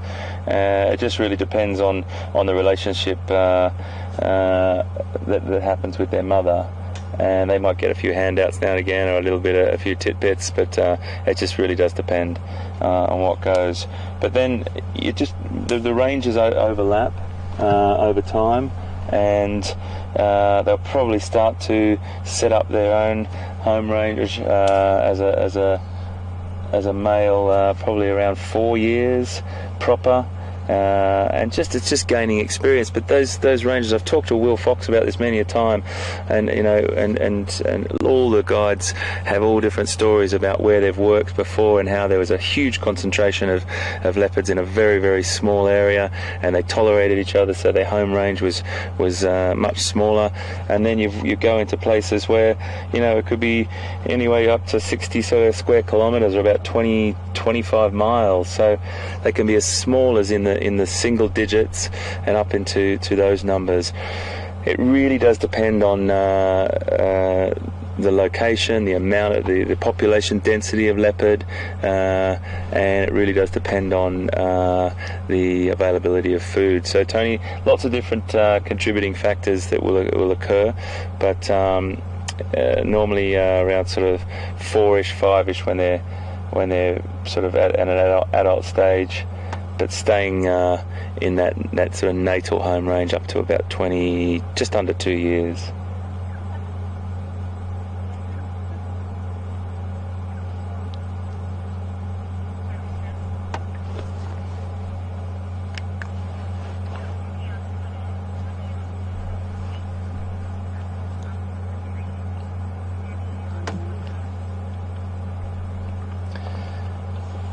Jenny's just asked a question on Twitter. Jenny, welcome aboard. Great to have you with us, and what a beautiful sight that is, hey? That beautiful cat there in the afternoon sun.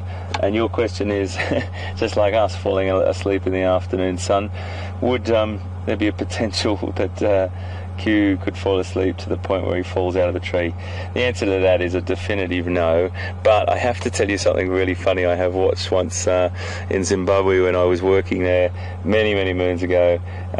We saw a leopard in a tree, a youngster, and they had a really great feed, and he was with his mum still, and mum had made a kill, and the youngsters were having a great feed, had a full belly. They went up into this very, very small tree. It wasn't very, very high, and we sat and watched, and we watched for quite a while, and he was so full, and he was so just trying to cope with digesting the food. He did have a little deep sleep, and did have a bit of a wobble, and had to recorrect himself and sort of hold on with his claws, but he didn't come unstuck. But that was quite a comical moment. But for the adults, there's no way. They have just been born and bred to do what they do, and that is this incredible cat that can sit in a tree like no other cat.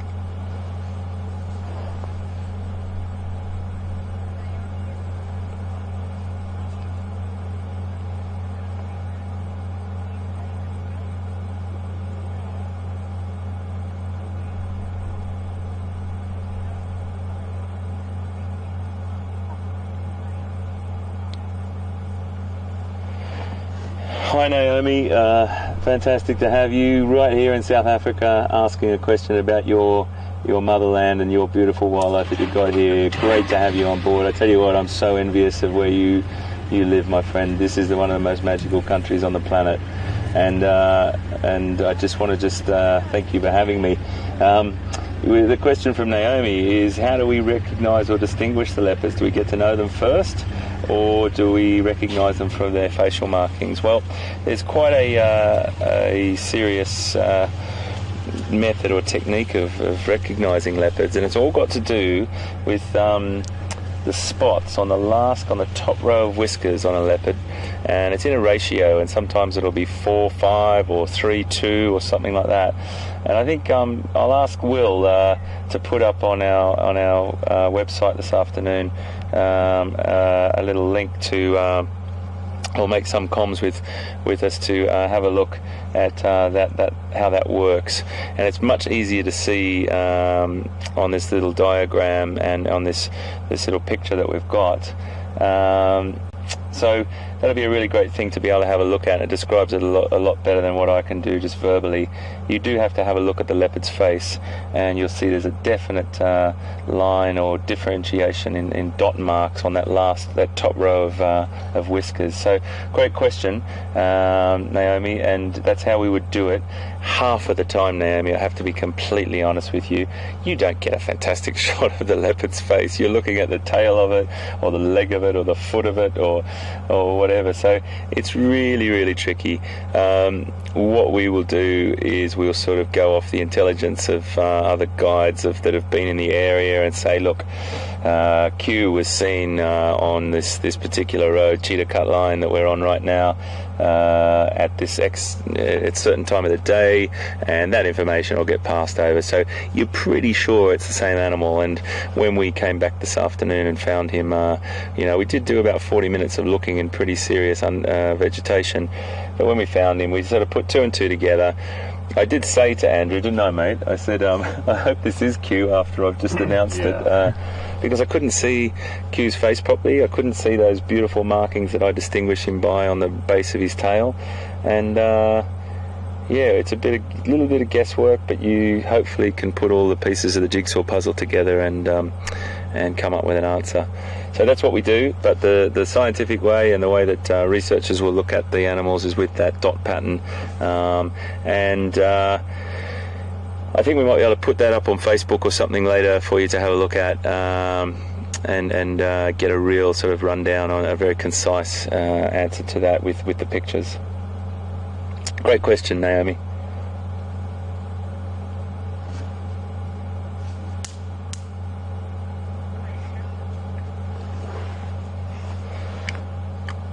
Some fantastic questions coming through.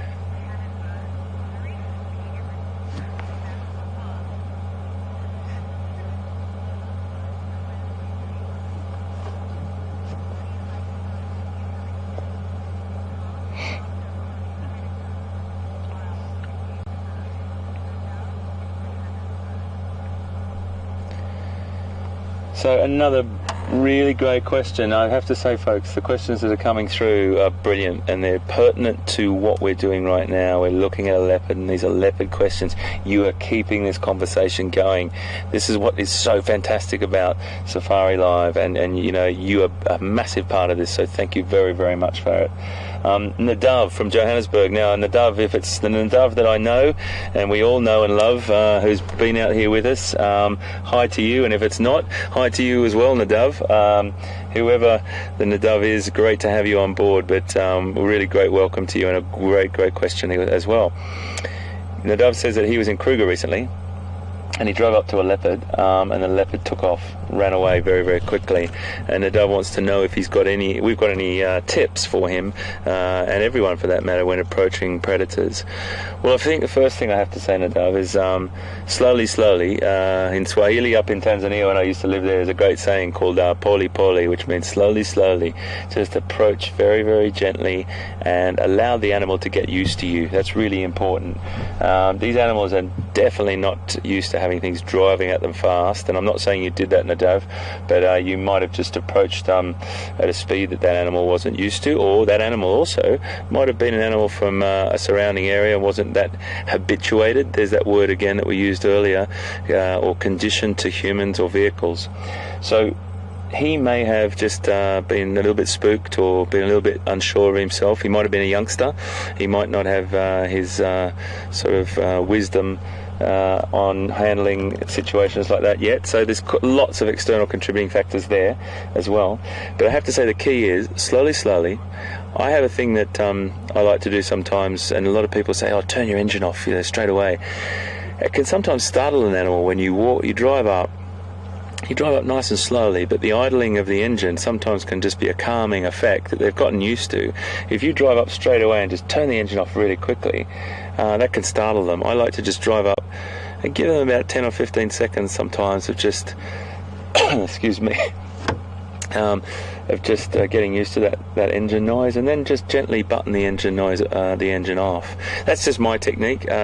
Loads of other people have got different other techniques, and then I would say that invisible distance that is really, really important. Now, how do you learn that? You learn it by watching the animal's behavior. You learn it by watching changes in the animal's behavior. You go in slowly, and you see if that animal is still exhibiting behavior that it was when you first arrived, then you're doing the right thing. And then slowly, you just watch for any changes. And as soon as you start to see the animal start to show a sign of it's sort of looking a little bit more uncomfortable, that's the time to stop. Or you'll learn that to stop before that. You won't even get to that point, and that's that invisible distance that the animal knows that you're in a safe zone. And it's exactly what we try and do. That's what we do all around the world when we watch animals. It's absolutely to be there observing animals and trying not to change their behavior, being an invisible voyeur, I suppose you could say. And once you get that down pat, mate, it's you'll be home and hose. But really great question. I'm sure it wasn't anything really to do with you, mate. I'm sure it's probably just a little bit of an unconfident leopard, that he will get used to things like that and know that humans and cars aren't there to hurt him. But keep it up, mate, and keep getting out there into that beautiful place, Kruger, and checking those animals out.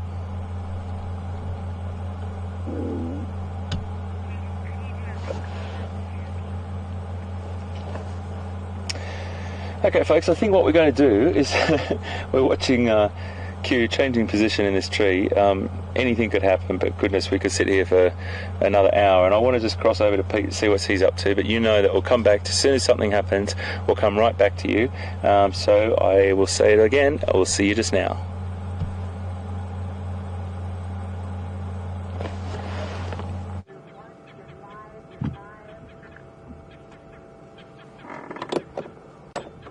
Awesome, guys, welcome back this side. Just had a little bit of interesting news there on the radio as well. But we're just down here at Gowrie Waterhole, where we started sort of earlier on the drive. We had the buffalo down there, they're still relaxing next to the water. We've got one of the most striking and spectacular birds that you find out in Africa. This is called a saddle-billed stork.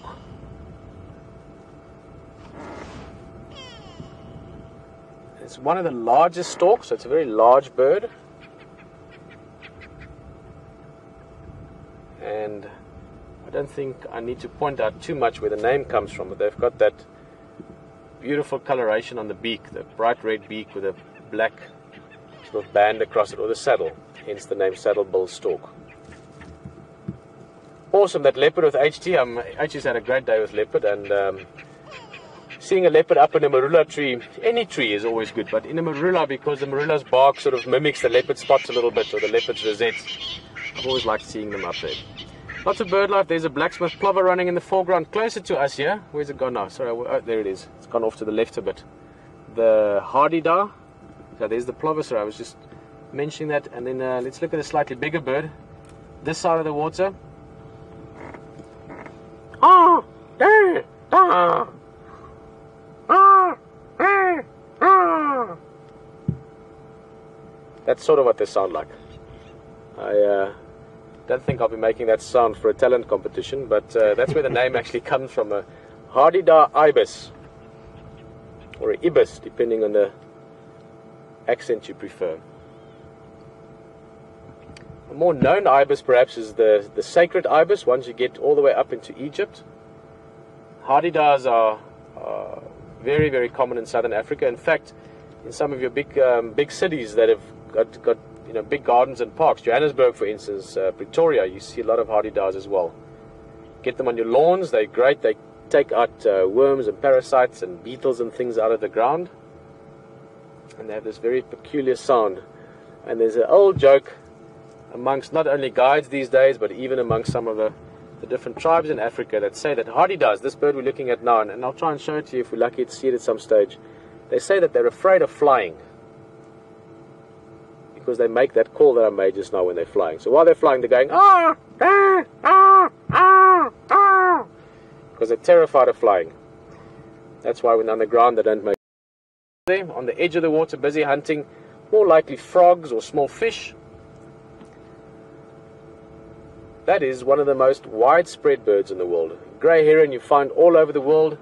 Many of you would have seen them perhaps in your garden, or if you go walking on the edge of a park or a lake, or get them on the ocean as well. I mean, we see them where I live. in the shallows of the lagoons. A grey heron is something that you do see in various parts of the world. Beautiful bird nonetheless. It's got that black sort of cap almost.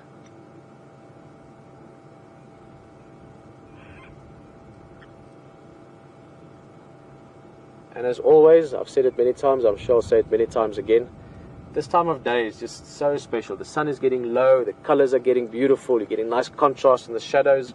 But not just that, you get an emotional sensation as well. You get this feeling of the day taking a breath, getting ready for the night now. It's cooling down a little bit, bird life picks up, wildlife normally picks up a bit. I'm still hoping to find a leopard around here somewhere.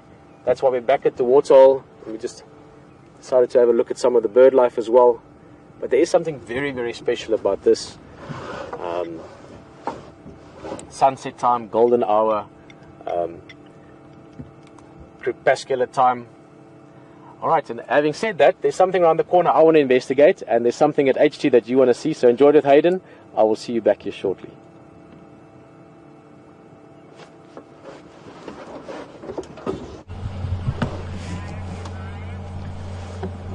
Folks, we've just come back. I just heard something behind me here. I'm not sure if it was an antelope or not.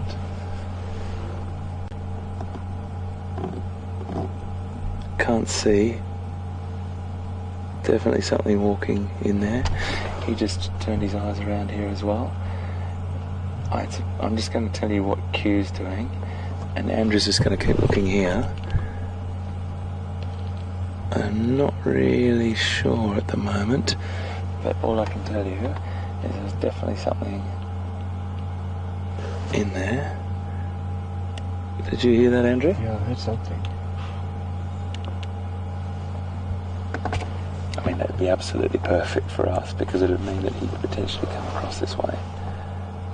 But hey, whatever he does, and that's the beautiful thing. But he's still up that tree, and I just wanted to tell you, just to give you, it's a little bit like what do you do in a situation? How do you hedge your bets? How do you bet on a situation? Do we leave him and go and have a look around for some other things, or do we maximise our chances of seeing something, particularly with a leopard, which is a rare occurrence to see a leopard hunt successfully, even though we've had an amazing amount of incredible, I wouldn't call it luck, I'd say the guys' skills. You know, Scotty and Stefan and Brent and Mark over the past months have just been incredible with what they've seen and where they've positioned themselves. So it's one of those things. Sometimes I sit at these locations and I'm sitting quietly and we're waiting. You do have to have patience. But just to talk about that a little bit, I'm not sure if many of you have been on a safari, and if you have, absolutely brilliant. If you haven't, that's why you're with us today on Wild Safari Live. There's something about sitting and being in the bush, and when you do just sit for a long period of time, things happen around you, and you are actually become part of the bush, and you can just start to observe what's going on rather than coming in, driving constantly. It's actually quite nice. It's quite a different style sometimes, just to sit and be. And I know sometimes when we're looking at a flat cat, it can get a little bit tedious, but we'll try and chop and change, and that's what the brilliance of having two vehicles is. But I just want to give you a little bit of an update on that in my heart, I just want to just sit for a little bit, because he's not lying down flat on this log. He's definitely looking around, scanning the bush here at the moment. So if that's okay with you guys, I'd like to just give it a few more minutes and see how we go. Definitely looking over this way at the moment.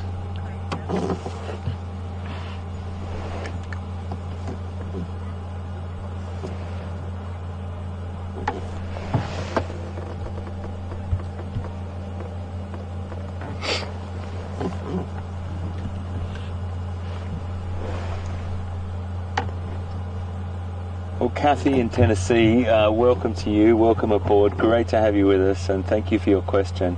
Kathy wants to know, do hyenas sort of follow leopards? Do they do they use their scent to find out how the leopard's hunting, and how do they actually keep sort of stealing leopards' food? Kathy, one of the interesting things is when a leopard's on the hunt, you normally will see a hyena or two in the vicinity. I'm surprised we haven't yet, but as night falls and the hyenas become a little bit more active, and it was quite a hot day today, they'll be out patrolling. They've got a fantastic sense of smell, but they haven't got anything to be smelling at the moment, because he hasn't got to kill up that tree. It's the bush newspaper as well a little bit too, Kathy. There's so many signs that animals use to learn about other things that's going on. They might hear a leopard walking through, or very rarely, but they might see a leopard walking through. They might accidentally bump into each other on patrol. There's so many different ways it can happen, but it will definitely be when you do start to see leopard being trailed by hyena, when they've got to kill up a tree, is more often than not. It's really funny, Kathy, and everyone else listening and with us today on the drive. I've always been completely perplexed, completely amazed. This is one of the most fearsome cats on the planet, and they could take out a hyena easily. How they just get run up a tree by a hyena? It really amazes me. I mean, I know a hyena is a formidable hunter as well, but hyena doesn't have the ability to use its claws, that's for sure. It doesn't have that ability. It doesn't have that athleticism of a leopard. So a leopard has definitely got a huge advantage. But sure enough, and you know what? As comical as it can sound, I've a fox terrier, a domestic dog, a fox terrier, those little tiny dogs, they can put a leopard up a tree. So there's a really sort of a funny side to leopards, where they're the king of stealth, and as I always say, the James Bond of cats. They're just so smooth, and so they've got so much attitude. But sure enough, they will just go up a tree when a little dog gets into their sight. But then again, I have to say, sadly, they will also take little dogs. So it's a funny old thing with leopards and hyena. It's a bit of a love-hate relationship. Well, not even a love, I think. It's just a relationship.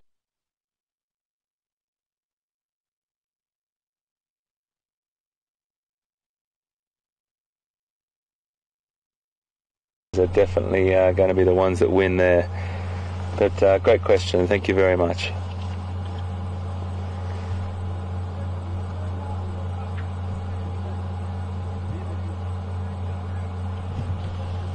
Oh, fantastic. Okay, I'm going to just cross over to Pete, and I know Pete's been dying to get his eyes on a big cat, so I think Pete's got a little surprise for you. I'll see you just now.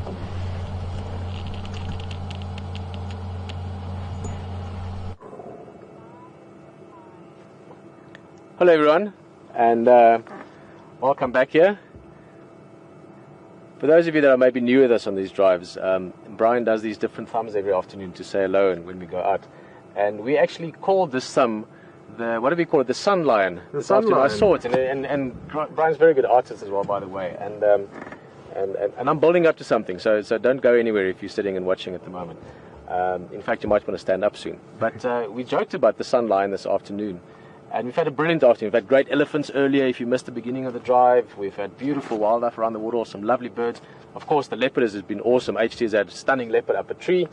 And it would be great. Imagine we could see like a lion as well, just because there's a sun lion on Brian's thumb. The sun is busy setting. So we thought we'll just come and stop you in the road and see what we can find, because you never know what's around the next bend. And this is it.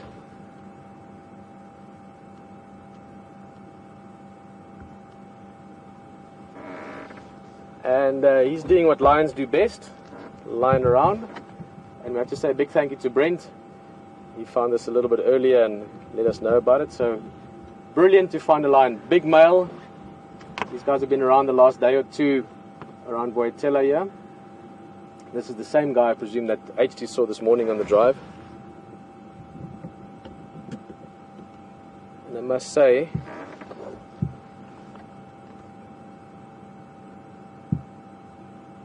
he's looking a little bit lazy, as lions can, but he's also looking a little bit thin. I think he's going to definitely make an effort to hunt tonight. And the fact that he has stuck around the same area now is interesting. So I'm just thinking now, so we just literally arrived yesterday afternoon, so you know, when Kathy was asking earlier about tracking, it takes you a day or 2 or 3 or 4, I mean effectively it takes you a lifetime really to build up a picture of your environment around you. And with the lions, after a few days you get an idea of what they're up to, and there's certain sort of waves, if you want, in their behavior, meaning that if they've hunted something big, they don't necessarily hunt for a few days after that. And I'm just thinking the lions last night were going for buffalo. I don't know that the rest of that pride has been seen today, not to my knowledge. So I'm curious where the rest of the pride might be. I don't think they've killed anything big, because this guy would have been joining them and eating with them. So yeah, I'm very curious, and more than curious really, I'm excited about building up the picture of the lion behavior in this area again over the next few days. But certainly there are worse things to be doing in the afternoon than sitting next to a big male lion taking it easy. And we're going to do so for a bit. If you have any questions, guys, remember this is a interactive game drive, like any game drive. So if you're sitting here on the vehicle and you're just enjoying the peace and quiet, please go ahead and enjoy it. But if you maybe have a question, maybe about Africa in general, or more specific about a big male lion sleeping in the road, or maybe about the face of a lion, I'm going to talk about 1 or 2 things about the face just now. Any questions like that, send them through to us. questions@wildearth.tv, that's for email, or tweet #SafariLive.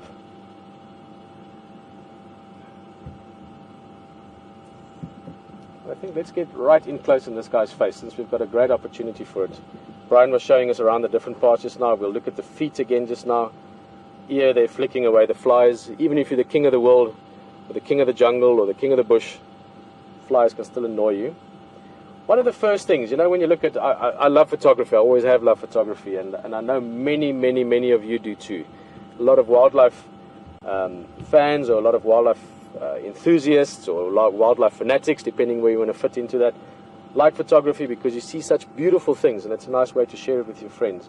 If you see a beautiful picture of a lion, one of the first ways to know that it's a wild lion photographed in the wild would be to look at the face. And this guy is a perfect example.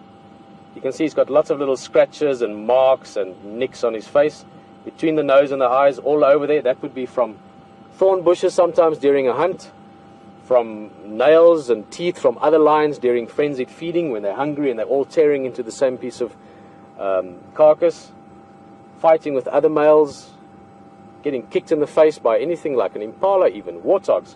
I know of lions that have been killed by warthogs. People tend to think that lions just sort of walk around the bush and, you know, sleep when they want and eat what they want when they want. It's really not that easy. All the species have got their ways of surviving, either by escaping or by fighting. So wild lions always have got scars, especially the males, on the front of their faces. Guys, and this lion is sleeping. There's something happening a bit more full of action at HT's side, so enjoy it with Hayden. If this guy moves, we'll be right back with the lion again. Enjoy it.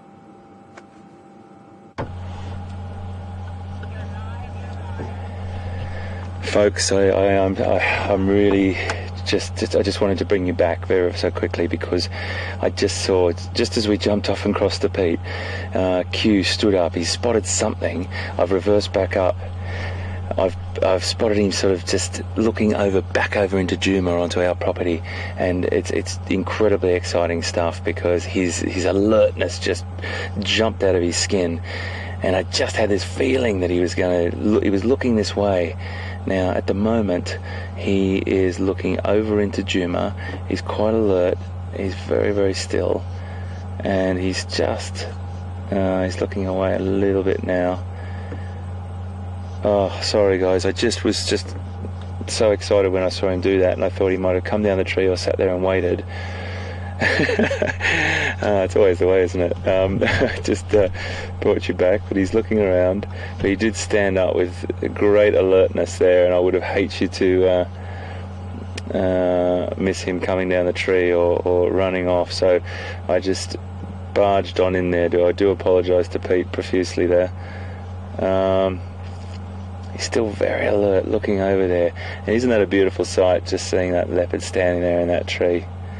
I was watching Safari Live in the United Kingdom with my boy a couple of times, and I saw Scotty with shots like that, and I was just like, how magnificent is that? A cat up a tree, but a big cat. Wow. He's definitely looking at something. Let's stick with this, Andrew, I think, mate. Yeah. He's got that look in his eyes. I don't know what it is. It's just that you can start to see the body language and the behaviour. The head drops down. Very, very fixed gaze on whatever he can see now. That, where he's looking, is way out of my view on the other side of that termite mound. So he's sitting down. He's sitting back down, looking over our way now.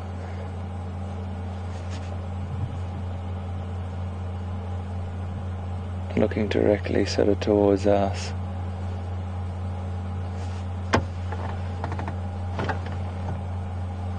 I'm looking behind us, folks. I just want to give you as much visual information as I possibly can. So the direction Q is looking now is due west, and he is looking over back onto Juma Reserve where we are, and that's the direction we came from as well. Now he's looking sort of southwest. He ate about 2 days ago, from what the guys told me the other night, and that's about average, couple of days, depending on what he ate, how much he lost to hyena or whatever. But I just got this feeling in my bones. I don't know what it is, that you never know what's around that next corner. If he lies back down, which I think he might do, I want to go back to see what Pete's got with his lines. But isn't that great? I mean, we've got a leopard here, and Pete's got lines. This is what it's all about, folks. This is what Wild Safari Live is about. It's about being in the thick of it, right amongst it, and you're right here with us.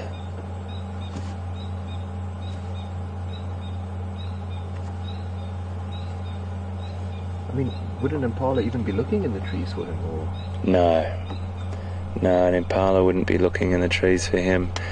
He'd be up there with a great advantage.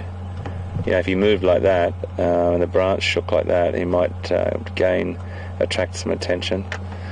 But if he stayed really still, he's facing the other direction now.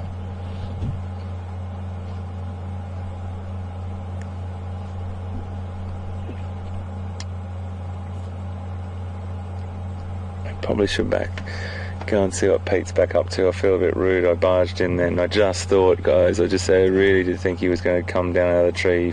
He got up so quickly, and a bit of a false alarm there, but it's always worth trying.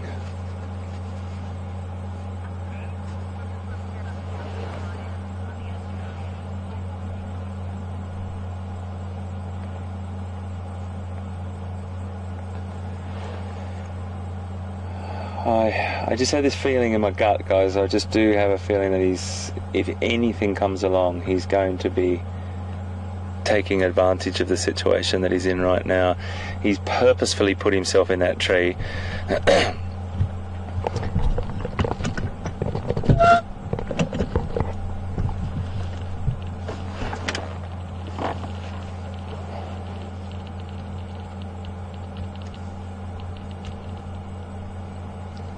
So that's the road that he came across. He's sort of moving in the tree now. He looks like he might be coming down. I'm just going to go forward a little bit for you, mate, just so you can see this nicely.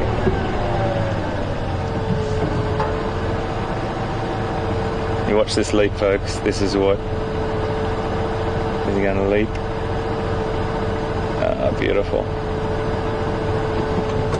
Just going to see, I can just see him still a little bit there. He's right behind the tree.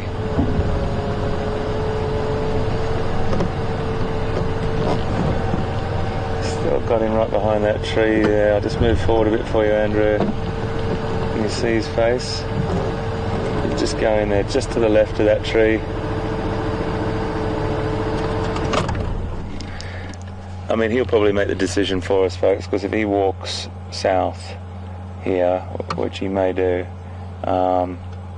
then we'll have to let him be, and that's absolutely fine. We've had a beautiful encounter with him this afternoon. Absolutely fantastic to be in his presence for as much time as we've spent today. And I think that's one of the things, it doesn't always have to be you know, hunting or hauling something out the tree, which is always incredible to see, I know, but just to be in the presence as well is a fantastic thing. I'm just rolling forward for you, Andrew, because he's gone behind that stump.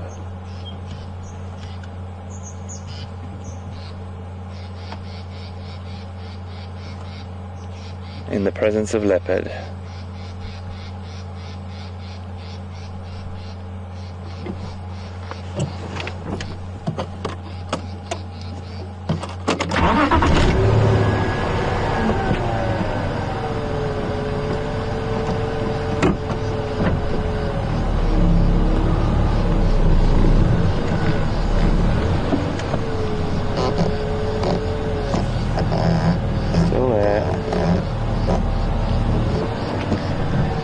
Well, folks, I think we say farewell to our boy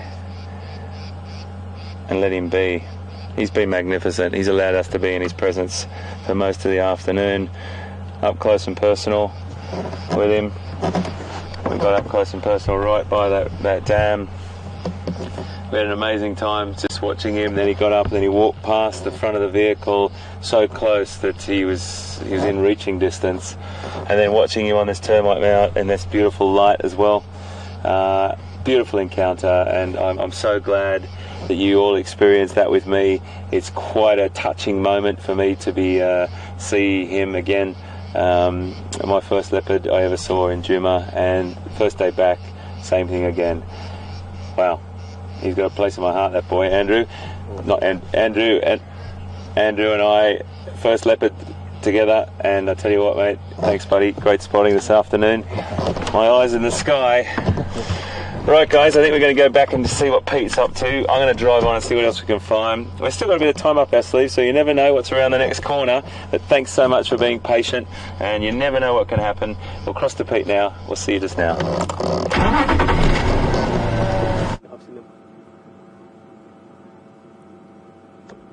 Well, guys, welcome back. We're still sitting here nice and relaxed with the lion. Awesome, the leopard activity there. It looks like he was curious about something at some stage. This guy not doing too much, Brian and I were just talking about how amazing it is to sit firstly this close to a lion, but also just the dimensions of it. Over the years, I've been part of, in some reserves, when lions are captured, sometimes to either get genetic blood samples or to maybe relocate to other reserves. And like so many things, you don't really appreciate the size of things until you get close to them. You know, you look at an aeroplane far away and it's an aeroplane, but once you walk up to it, you realize the dimensions of it. Now, a lion, a big male like this, he's not exceptionally big. I mean, he's a big male for this area, but he would probably be in the region of 200 kilograms. That's 400, let's say between 400 and 460 pounds. So if I had to estimate his weight, I would say he's probably, when he's full, he would be about 440 pounds, and at the moment probably a bit less. He's not eaten a lot by the looks of it. Now, that's a lot. If you think of the weight, that's it's about, what is that, about 2.5 of me. But when you get close to them, and you look at the face, and you look at the feet, the paws, the ears, the scale of these things, I was telling Brian now that I used to put my hand on paws when I've had the opportunity. Now, a big male like his paw alone, and that's not counting the nails. If you look very carefully, in fact, Brian, I think we might just see it, huh? Yeah, you can see the nails there. The paw, now if you open up your hand now, I've got a sort of an average size hand. I don't have very big hands. The average size male hand would be the size of that lion's paw, And that's not with the nails out. That's the paw when it's relaxed. In other words, when that paw is totally calm and relaxed, it is that size. Now, what I always tell people, put that into perspective and put that on the side of your face. So that's the size of that lion's paw, that size, when it's relaxed. When the nails come out, now lion's nails are about that long. In inches for you guys in North America, that's about, what is that, about 6 centimeters, it's about 2.5 inches, something like, give or take. Now, a lion's paw is essentially a hand with fingers. So when the fingers, I mean, this is a very simplified explanation, but when the fingers curl up like this when they're walking, you've got the nails sitting up here. When they stretch the fingers out, the nails extend as well. So when a lion is running and is grabbing for a, let's say he's hunting a buffalo, and he's grabbing for it, he's extending it, and those nails are coming out, and he's holding on. So then you've got an area like the size of like a baseball mitt. You know, those gloves that you guys use when you play baseball, like that size, actually a bit bigger even, that it stretches out. Now, combine that with sharp nails and with unimaginable strength behind it. It is unbelievable what these guys can get up to. So you can sit next to a lion like this, totally relaxed, not doing much, sleeping, and easily forget that this is, you know, this is the apex predator on land, certainly in Africa. When we might have to reconsider when you start looking at some of the big bears, but the size and the dimensions and the power and the sort of athletic combination of how they built, it's absolutely amazing with lions. I mean, that's why a lion like this, on his own even sometimes, but 2 or 3 of them together can take on an 800-900 kilogram buffalo, you know, a buffalo that weighs in the vicinity of 1,000, 6,000, 800 pounds, and hunt them. It is it's something that I think one forgets about sometimes, because so many times you see them just like this, you know, just a big cat looking all cute and fuzzy. But so much strength there, and look at the dexterity as well, the dexterity, sorry. This is, and I'm just catching up because I just saw his paw there now. Could you see that injury? Guys, and I do apologize. Please, those of you that know the lions well, correct me if I'm wrong. I'm still catching up to it, and I always trust you guys will help me if I get it wrong. But this is one of the Matimbas, and the last time I saw this lion was actually, if I remember correctly, on a drive with yours, one of the landowners here in Torchwood. And he told me that injury on the foot has now been coming along for a long time. I'll have to ask again, but well over a year, I think closer to 2 years. And the discussion between him and some of the other guides and rangers that are here very frequently was that that's from possibly a snake bite. It's just never healed properly. Unfortunately, we can't see it now. And as I said, please, if I have the wrong lion in mind, correct me. But I'm fairly certain, because I remember photographing him on First Rock, which is a beautiful granite outcrop but east from here. But that inside of the front right leg, it's basically a raw patch. Now, coming back to the strength and the hardness or the toughness of these animals, the guess is that it would have been a bite by something like a puff adder, maybe a spitting cobra, perhaps. There's 1 or 2 other cytotoxic venoms that could have caused it, but most likely a puff adder. Puff adder is very similar to vipers, to rattlesnakes. It's that type of snake. If you've never seen a puff adder, very well camouflaged, quite a short, thick snake, not very fast moving in the sense of covering distance. In other words, they don't move fast like black mamba does, but extremely fast striking, and you know, like a sort of coiled muscle, if you want. Now, puff adders have got a cytotoxic venom, and that's just a fancy word for a venom that breaks down the cells. So you get neurotoxins like a mamba, which attacks your nervous system, but a cytotoxic venom breaks down the cells. So effectively, you get severe tissue damage, gangrene, effectively in the end, and it's the snake that's killed the most people in Africa over the last 50 or 100 years that people have been recording statistics like this. And it's not because it kills you instantly.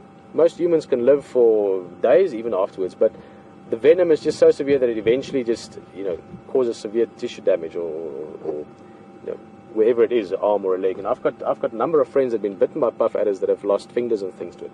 Point being, if this bites a human, you would either have to go to hospital, get treated very fast, and survive, maybe lose a finger or something in the process. If you don't get it treated, after a few days you won't survive.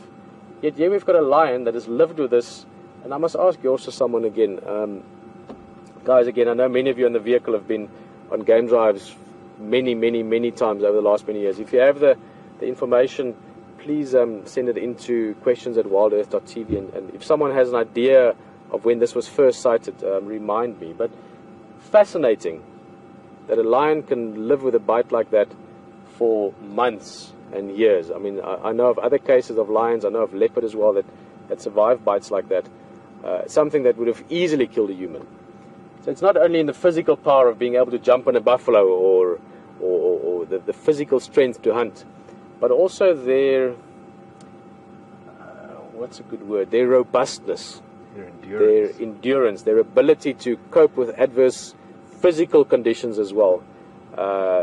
Very tough animals. I mean, I can think of so many stories over the years of lions that I've seen that have been through battles where they've battled other lions, and you've seen them coming out the other end with massive cuts and holes in them. And I could tell you heartbreaking stories and horrific stories about lions and the injuries they sustain. And then I can tell you heartwarming and happy stories about how those very same lions recovered from it.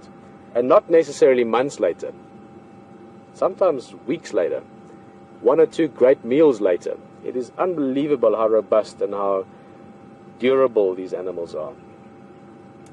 And largely, and this is not a joke, it is due to the fact that they sleep a lot.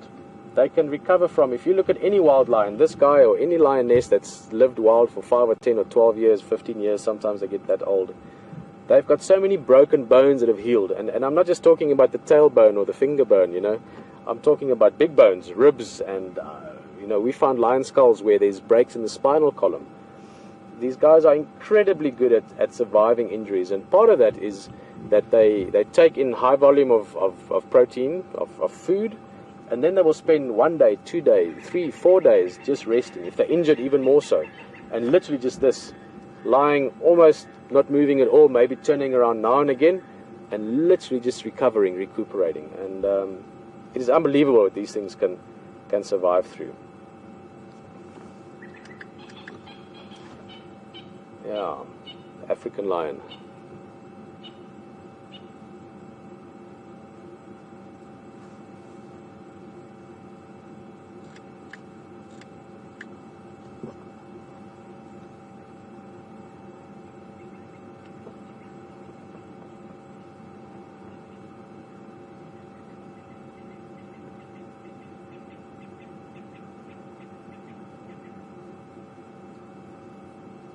Hello guys, Jackie's class again, but now it's the 7th grade class. I presume you've had a different class come in that time. Jackie and Lexus, guys, again, nice to have in the vehicle.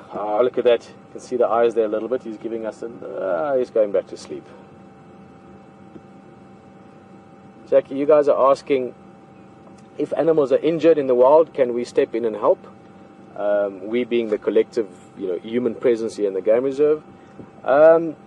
Yes, we can. That's the easy answer. But generally speaking, we don't. And this is going into sort of reserve policies and things. I'm not going to go into it too much. I mean, some places have got slightly different takes on things. But generally speaking, if the injury was caused by something specific human, and this is a long conversation, you know, hours of conversations. I'm not going to go into all of that. But in the end, we all live on one planet in one nature. It's not like we're separate from it as humans. But that aside, if it's a snare or you know, something random that happened, some accident somehow with a vehicle or something, then the tendency would be to help that animal, depending on what animal it is. And if it's something, you know, very special or something endangered, Pilanesberg, for instance, where I worked years ago, black rhinos still are, you know, something we have to really cherish and look after, same as white rhino, then people might step in and help. If it's something like this, there you can see that injury now again from a natural injury, so to speak, or from a fight. Typically, it's left because nature must run its course. And as I said, it's a little bit dependent on circumstances, a little bit dependent on policy of the reserve, and also on the species involved in the end. So, but as a general rule, in an open system like this, keep in mind, we are in Djuma Game Reserve, which is part of the Sabi Sands Game Reserve, which again in turn is part of the Greater Kruger National Park. We're talking about millions of acres of land, you know, massive, massive area. And in that, you let the ecosystem run its course. To help an animal like this with his foot, or to help something with a broken horn or something like that, it would often be for emotional reasons to make ourselves feel better, and not necessarily for the greater good of the game reserve or for the survival of that specific species. So there's a lot of things to take into consideration. As a general sort of rule of thumb, Jackie, we don't involve ourselves too much with helping the animals, other than providing a beautiful, safe place where they can live and protecting that space fiercely if need be, and encouraging that space by things like ecotourism and photographic safaris and what we're doing right at this moment. But we don't involve ourselves too easily or too readily with individual animals in individual cases. But there are certain merits to it. I think that should give you a good enough answer to the question. As I said, it's actually a large, very wide and controversial even topic. But this guy survives fine. He's looking a bit skinny at the moment, but that's not because of the injury. That's because he hasn't had a good meal in a while, which might change, I don't think in the next minute or two, although you never know, but I think it might change in the next hour or two. This is the time when everything starts moving. You'd call this crepuscular time. You know, you get diurnal animals, things that live in the day. You get nocturnal animals that live in the night. Us humans tend to do both. And then you get animals that are very active. In fact, a large amount of animals that are active around crepuscular time, which is the time we're in now. That time building up to sunset, around sunset and just after, and again in the morning building up to sunrise and just after. And a lot of things happen. Your diurnal animals start settling down, your nocturnal animals start waking up, your hunters start hunting, your prey have to be more alert. And I must say, I'm almost tempted to go look around quarantine a little bit to see if there's a leopard around and then coming back to this guy. But at the same time, it might change at any second. He might get up and move at any second. It doesn't look like it, but trust me, in the blink of an eye, they can be up and moving. So I think we'll stay put for now, see what he gets up to, answer a few more questions, and see what we've got left for the last part of the drive. We've got about a half an hour left.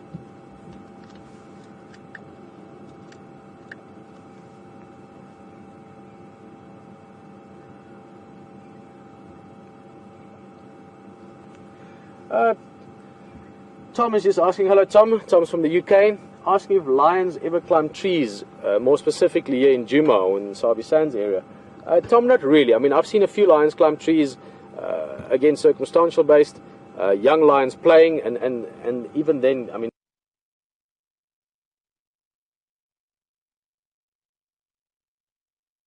it's famous for it. I know Liwa Plains in Zambia is also known for it. There are parts of Africa where lions climb trees specifically, and most of those places, the motivation for it is different from leopard. Leopard climb trees typically because they want to avoid other predators. They want to take their food up so hyenas and lions don't steal it from them, and they want to take a nice nap without worrying about a lion suddenly surprising them.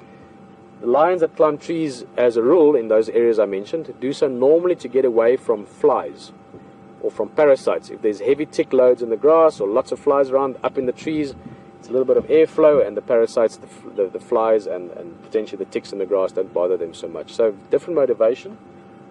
In Djuma I have seen it, speaking about leopard taking food up into trees, I have seen lions on various occasions climb even fairly difficult trees to get food away from leopard.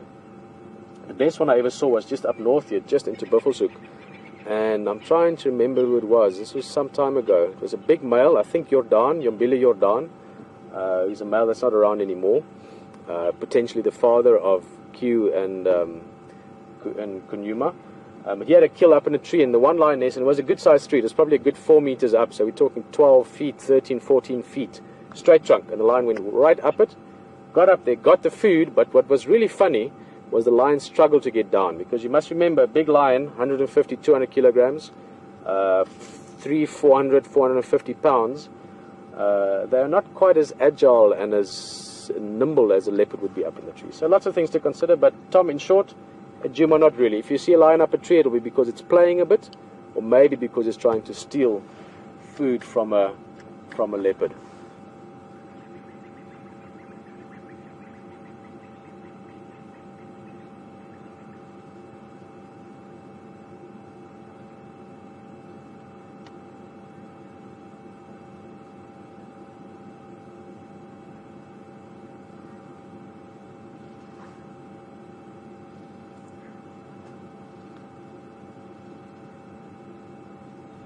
Awesome, thanks so much, Phil and John from Canada and Connecticut respectively.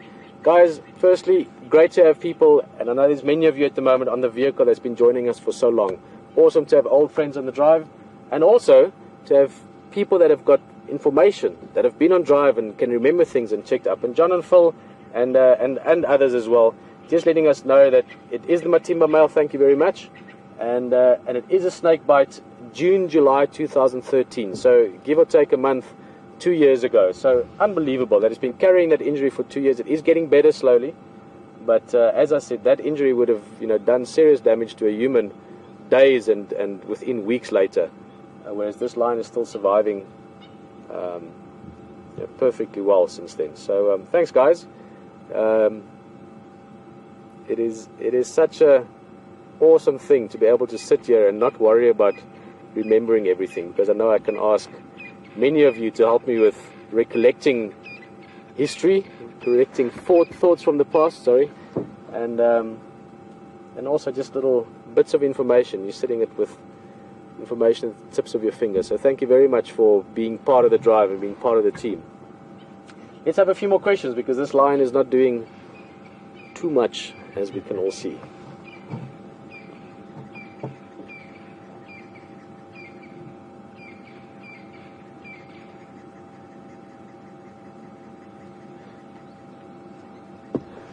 Another question from Texas. Matthew, how's it going?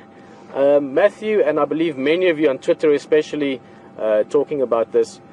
And the question is basically, would this lion still be able to hunt and defend himself with that injury?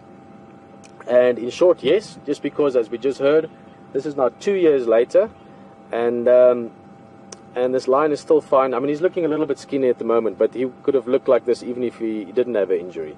Lions do, go sort of thick and thin a little bit depending on how much food they get. But so basically, no, it's not going to affect him. It can, if the wound was worse, or maybe it got into the tendons or something like that, it would have. But by this stage now, he's actually busy recovering from that wound, even though it's taking a long time. And he's still doing everything. I mean, last time where we are, I saw him mating with a female, which means he could compete against other males, even to a small extent with his own coalition males. They're still very effectively holding a territory in the north here, so they're still dominant when it comes to defending the area against the other potential rivals, and they are still very good at hunting. Just while we're talking about that, I know that a common misconception with lions also is that male lions don't hunt. And again, to go into that subject would actually be a long conversation, to the point of where it'll get boring for many of you. But there's so much to consider within the pride dynamics of lions. Lion males cover much more physical distance than lionesses, because they have to patrol the area, they have to scent mark, they have to vocalize, they have to roar, they have to let all their neighbors know that they're around and that they're protecting the area, so that the females in the area and their offspring, so their collective generations to come, can grow up. So males are much more active in terms of covering ground. Again, it doesn't look like it at present, but you know what I mean.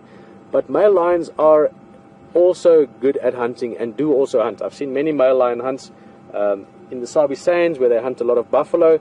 They have good success when the males are in on the hunt, just because they're physically bigger and heavier. So to come back to the injury, in case some of you are thinking at least the male doesn't have to hunt, male lions do hunt quite a lot as well, but the injury will not really impair him much in any way. Alright, awesome. Well, there's only so much you can say about a sleeping lion, and you could also say let sleeping lions lie sometimes. But we're going to see what we're going to do next. I might just go around the corner and go look at the waterhole and come back here. But HT is on his way somewhere exciting always, and let's see what he finds. And let's see what happens on the last part of the drive. This is the magic time in the bush, so don't go anywhere.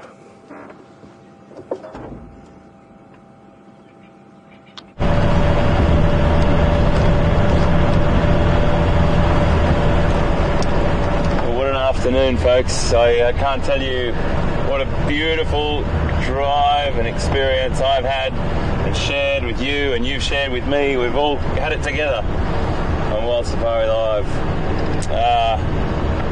Didn't do a load of driving around, but I just wanted to stay with that leopard Q because he did get active and then he did go up in that tree, and it's always about maximising your time, as we mentioned before. We were on Pete when we were going crashing through the bush to follow him, and it was funny, this morning I got asked the question right at this very spot about snakes, and I can't remember what the lady's name was, but she asked whether we see many snakes and what species do we see. And the one that I mentioned this morning, a puff adder, which is quite a common snake, I saw a massive one whilst we were crashing through that bush, and he came out. He must have come out from one side of the vehicle to the other because I was reversing and I couldn't get through an area, but he was a really, really good size. Moving quite slowly, they don't move very fast, so I was very careful, but I'm glad I didn't hurt him. And he was beautiful, really, really big. So they're out there, and what we're doing now is we're just going to head up to the hyena den. Now I'll lower my voice a little bit as we get closer, just for the sheer respect for the animals. I'm sure they're probably used to it, but it's just something I always do. We'll go in nice and slowly. They might be there, they might not be there. We'll just go and have a little poke around and see if we can find them. It's a lot cooler than when we were here this morning, and I'd really like to see these youngsters.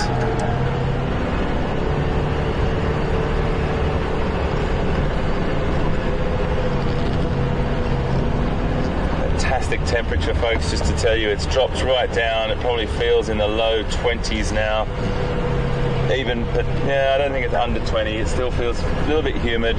Got that afternoon sunshine glow. I'll get some lights on, just a little bit of lighting as well. Just a soft wash over here for us.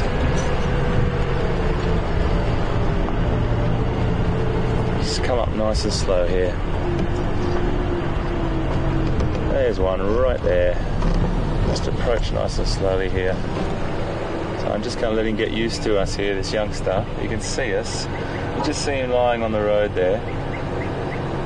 So what I want to do is just drive up and just take my time and make sure that he doesn't get disturbed and think that I'm going to come any further. I just want to get around this bend so you can get a nice view. It's okay, my babe. It's alright, little one. It's alright. Oh, it's not that young. It's not that old.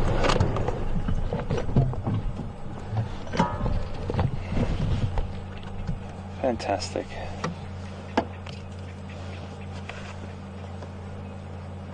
Get a little bit better picture now, we're a bit closer.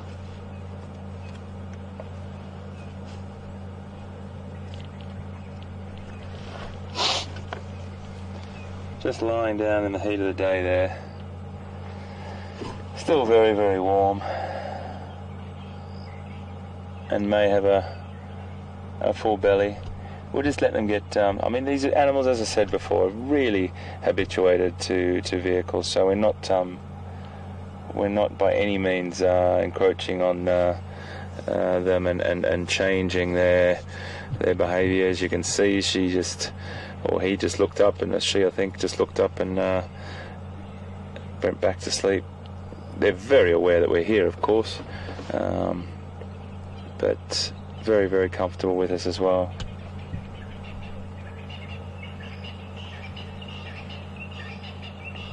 Now you get a good glimpse at the paws there. Whilst you're looking at that, I'm just going to show you something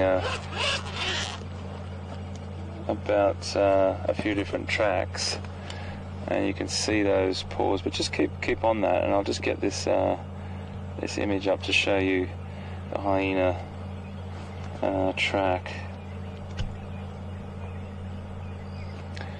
I'm just going to get Andrew to pan back here, and you see from those feet there's those four very, very distinct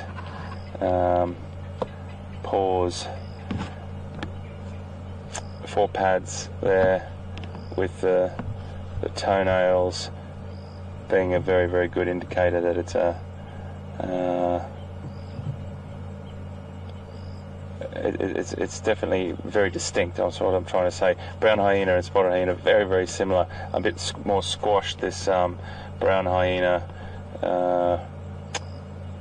track. But something that I really wanted to also show you just quickly is painted dog they're referred to in this app that I've got. We also refer to them as wild dog here. But this is a very, very interesting track, just while I've got it open to take note of. Cheetah and painted dog, very, very similar in their look, and you have to be very accustomed to looking at the two tracks, seeing them next to each other to distinguish which is which, you know, and it's like a language. It is a language when you listen to Stefan or Brent, or you know, a lot of people that do a lot of tracking. You will know that if you don't use it, you lose it, type of thing. You know, you've got to keep refreshing yourself with those track signs. But the reason why I wanted to point this out is you can see those, the only cat. Just have a quick look at this. I'm going to quickly flick to another track. Lion leopard comparison, which we looked at before. No toenails, no claws protruding. Everyone can see that pretty clearly. Now, I know most people know this, but it's a good thing just to note that there's tracks that can get confused, and this particular two tracks are the ones that get very confusing, cheetah and wild dog. Now, the cheetah has those claws protruding because they are the only cat, which most people know, I'm sure, but if you don't, they are the only cat that has this semi-retractable claw configuration, and those claws have adapted, or the animal has an adaptation where those claws are semi-retracted, and allows the animal to have fantastic traction at high speed when it's chasing its prey. Just turn my radio, my guide's radio down a little bit, folks, so please excuse me. So very, very different in a different animal, a dog, but very, very similar track, and can be quite confusing. So out of the cats, the only one that has those claws, semi-retractable claws out, can be easily confused with a painted dog.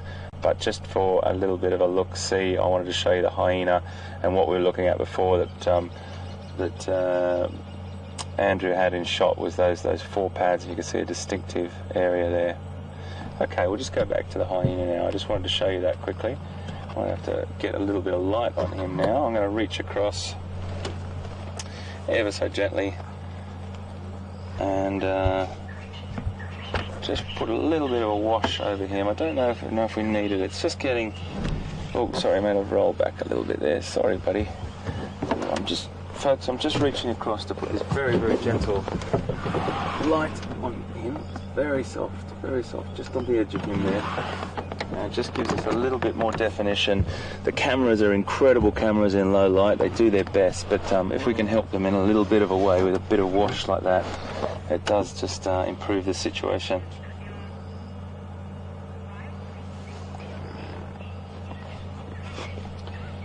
So I'm just going to get a little spotlight as well, and I'm going to put that spotlight on very, very gently to the side of him. So I'm not going to put it in his eyes, I'm just going to put it in the front, so there's a little bit of a wash over him there. So you can see that's the back feet there that we were talking about before. If he looks up, if she looks up, I'll definitely drop this light off. I don't want to shine it straight in the eyes, but I'm just wondering if you can zoom in there a little bit, Andrew, and have a look at those back feet, because it's really nice. You don't often get a chance to see the underside. Fully zoomed in. And there's another nice shot there. I might need to take that light away a little bit. It's a bit hot for you. That's the track that we were looking at before. It's got an aircraft flying overhead, folks, you may hear. Just take that light off. So this is a spotted hyena, which I'm sure most people are aware of, but it's always good just to pop that in sometimes if you've just joined us. It's a nice thing to know if you've just joined us. We've turned up at the hyena den, and one individual's here, but I don't know if the other youngsters are here.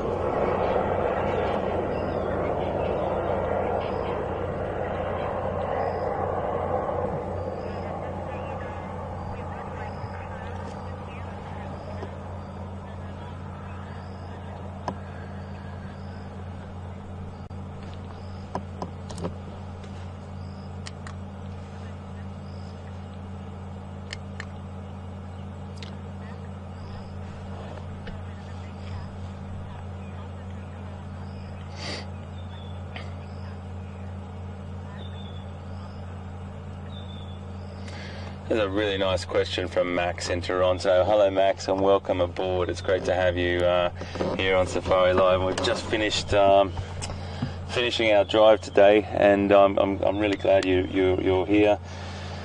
A great question, another great question. We have some absolute crackers through today, all related to things that might be in people's lives. Some of you might have domestic cats, and the question is, do big cats have to sharpen their claws like domestic cats have to do when you see them, unfortunately, sometimes on your furniture? The answer to that is yes, you often see them clawing, probably not as much as domestic cats, but you do see them grabbing onto tree logs and things like that. I've seen it a lot more with tigers, personally. I see it a lot more with leopards than lion, and sometimes it'll be marking a tree as well, territorial marking, but they definitely do, and they need to keep those claws in really good check, and look after themselves, because they are their weapons of choice, and they do use them on a daily basis for either hunting or getting up a tree or whatever it may be. But this spotted hyena, it's flat, but you know what, it's a little bit warm still, and I'm sure that in the coming hours it's potentially going to get going and move around.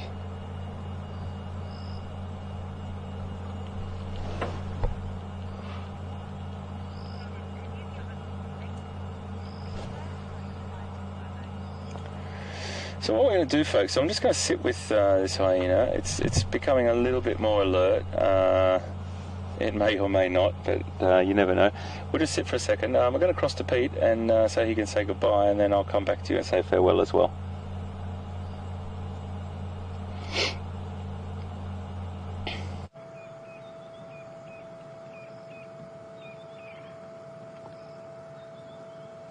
Always one of the best times, and certainly most magical times in the bush. Sunset.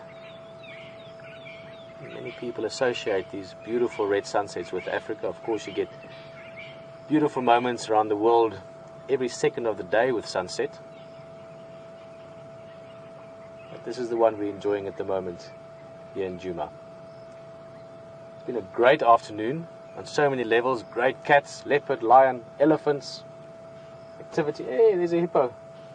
Look at him coming to listen as well. And yeah, it's just that time of the drive also where I can say thank you. Thank you for allowing me to spend time with you and for joining us here in Africa. It's the first drive for me in this time around, so it's been a great experience as always. I look forward to the next 2 weeks of seeing more magical things and having more surprises. And yeah, from myself, Pieter Pretorius, thank you very much.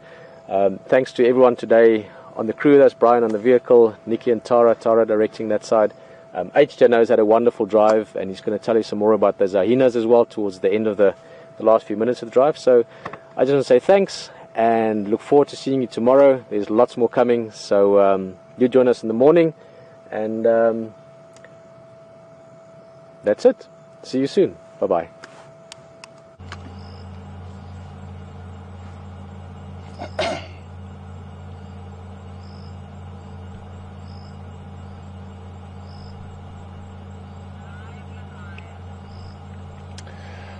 Well, we're still with this hyena, and it's a bit quiet, but that's fine. That's absolutely fine. I don't really want to put the light on it or anywhere near at the moment. It's just so relaxed there. I've just got a little wash light that's just off to the left, so that's probably enough. The den area is in that termite mound behind the hyena, And we saw it this morning. If you were with us this morning, you can see the size of that hole. Some of the animals will get down into that den. The pups, not always. The adults can fit down there. Sometimes it's the narrowness, it makes it difficult for our animals to get down. But when they do give birth down there, you'll get, sometimes the pups do have incredible altercations down there, for want of a better word, fights. And you know, they can kill another pup down there easily. There's a high mortality rate that happens within the den itself in the early weeks of those pups' lives, and they're just an incredible species. There's so much to talk about them. He's up and looking around now. Something has startled him. And as I'm sure you probably know, very, very difficult to sex, differentiate between the sexes. There's a long conversation that can be had there, but I'm probably not going to touch on it right now for another day. But it's a female-dominated society. It does make the males a little bit giddy. They really do display sheer frustration in the fear of the females and the dominance of the females, sometimes to a comical level, but they are an incredibly complex creature, fearsome adversary for many different big cats in numbers. They're just an incredible species that have got so much unknown about them, and a very, very complex society that they live in. What a night. What a night.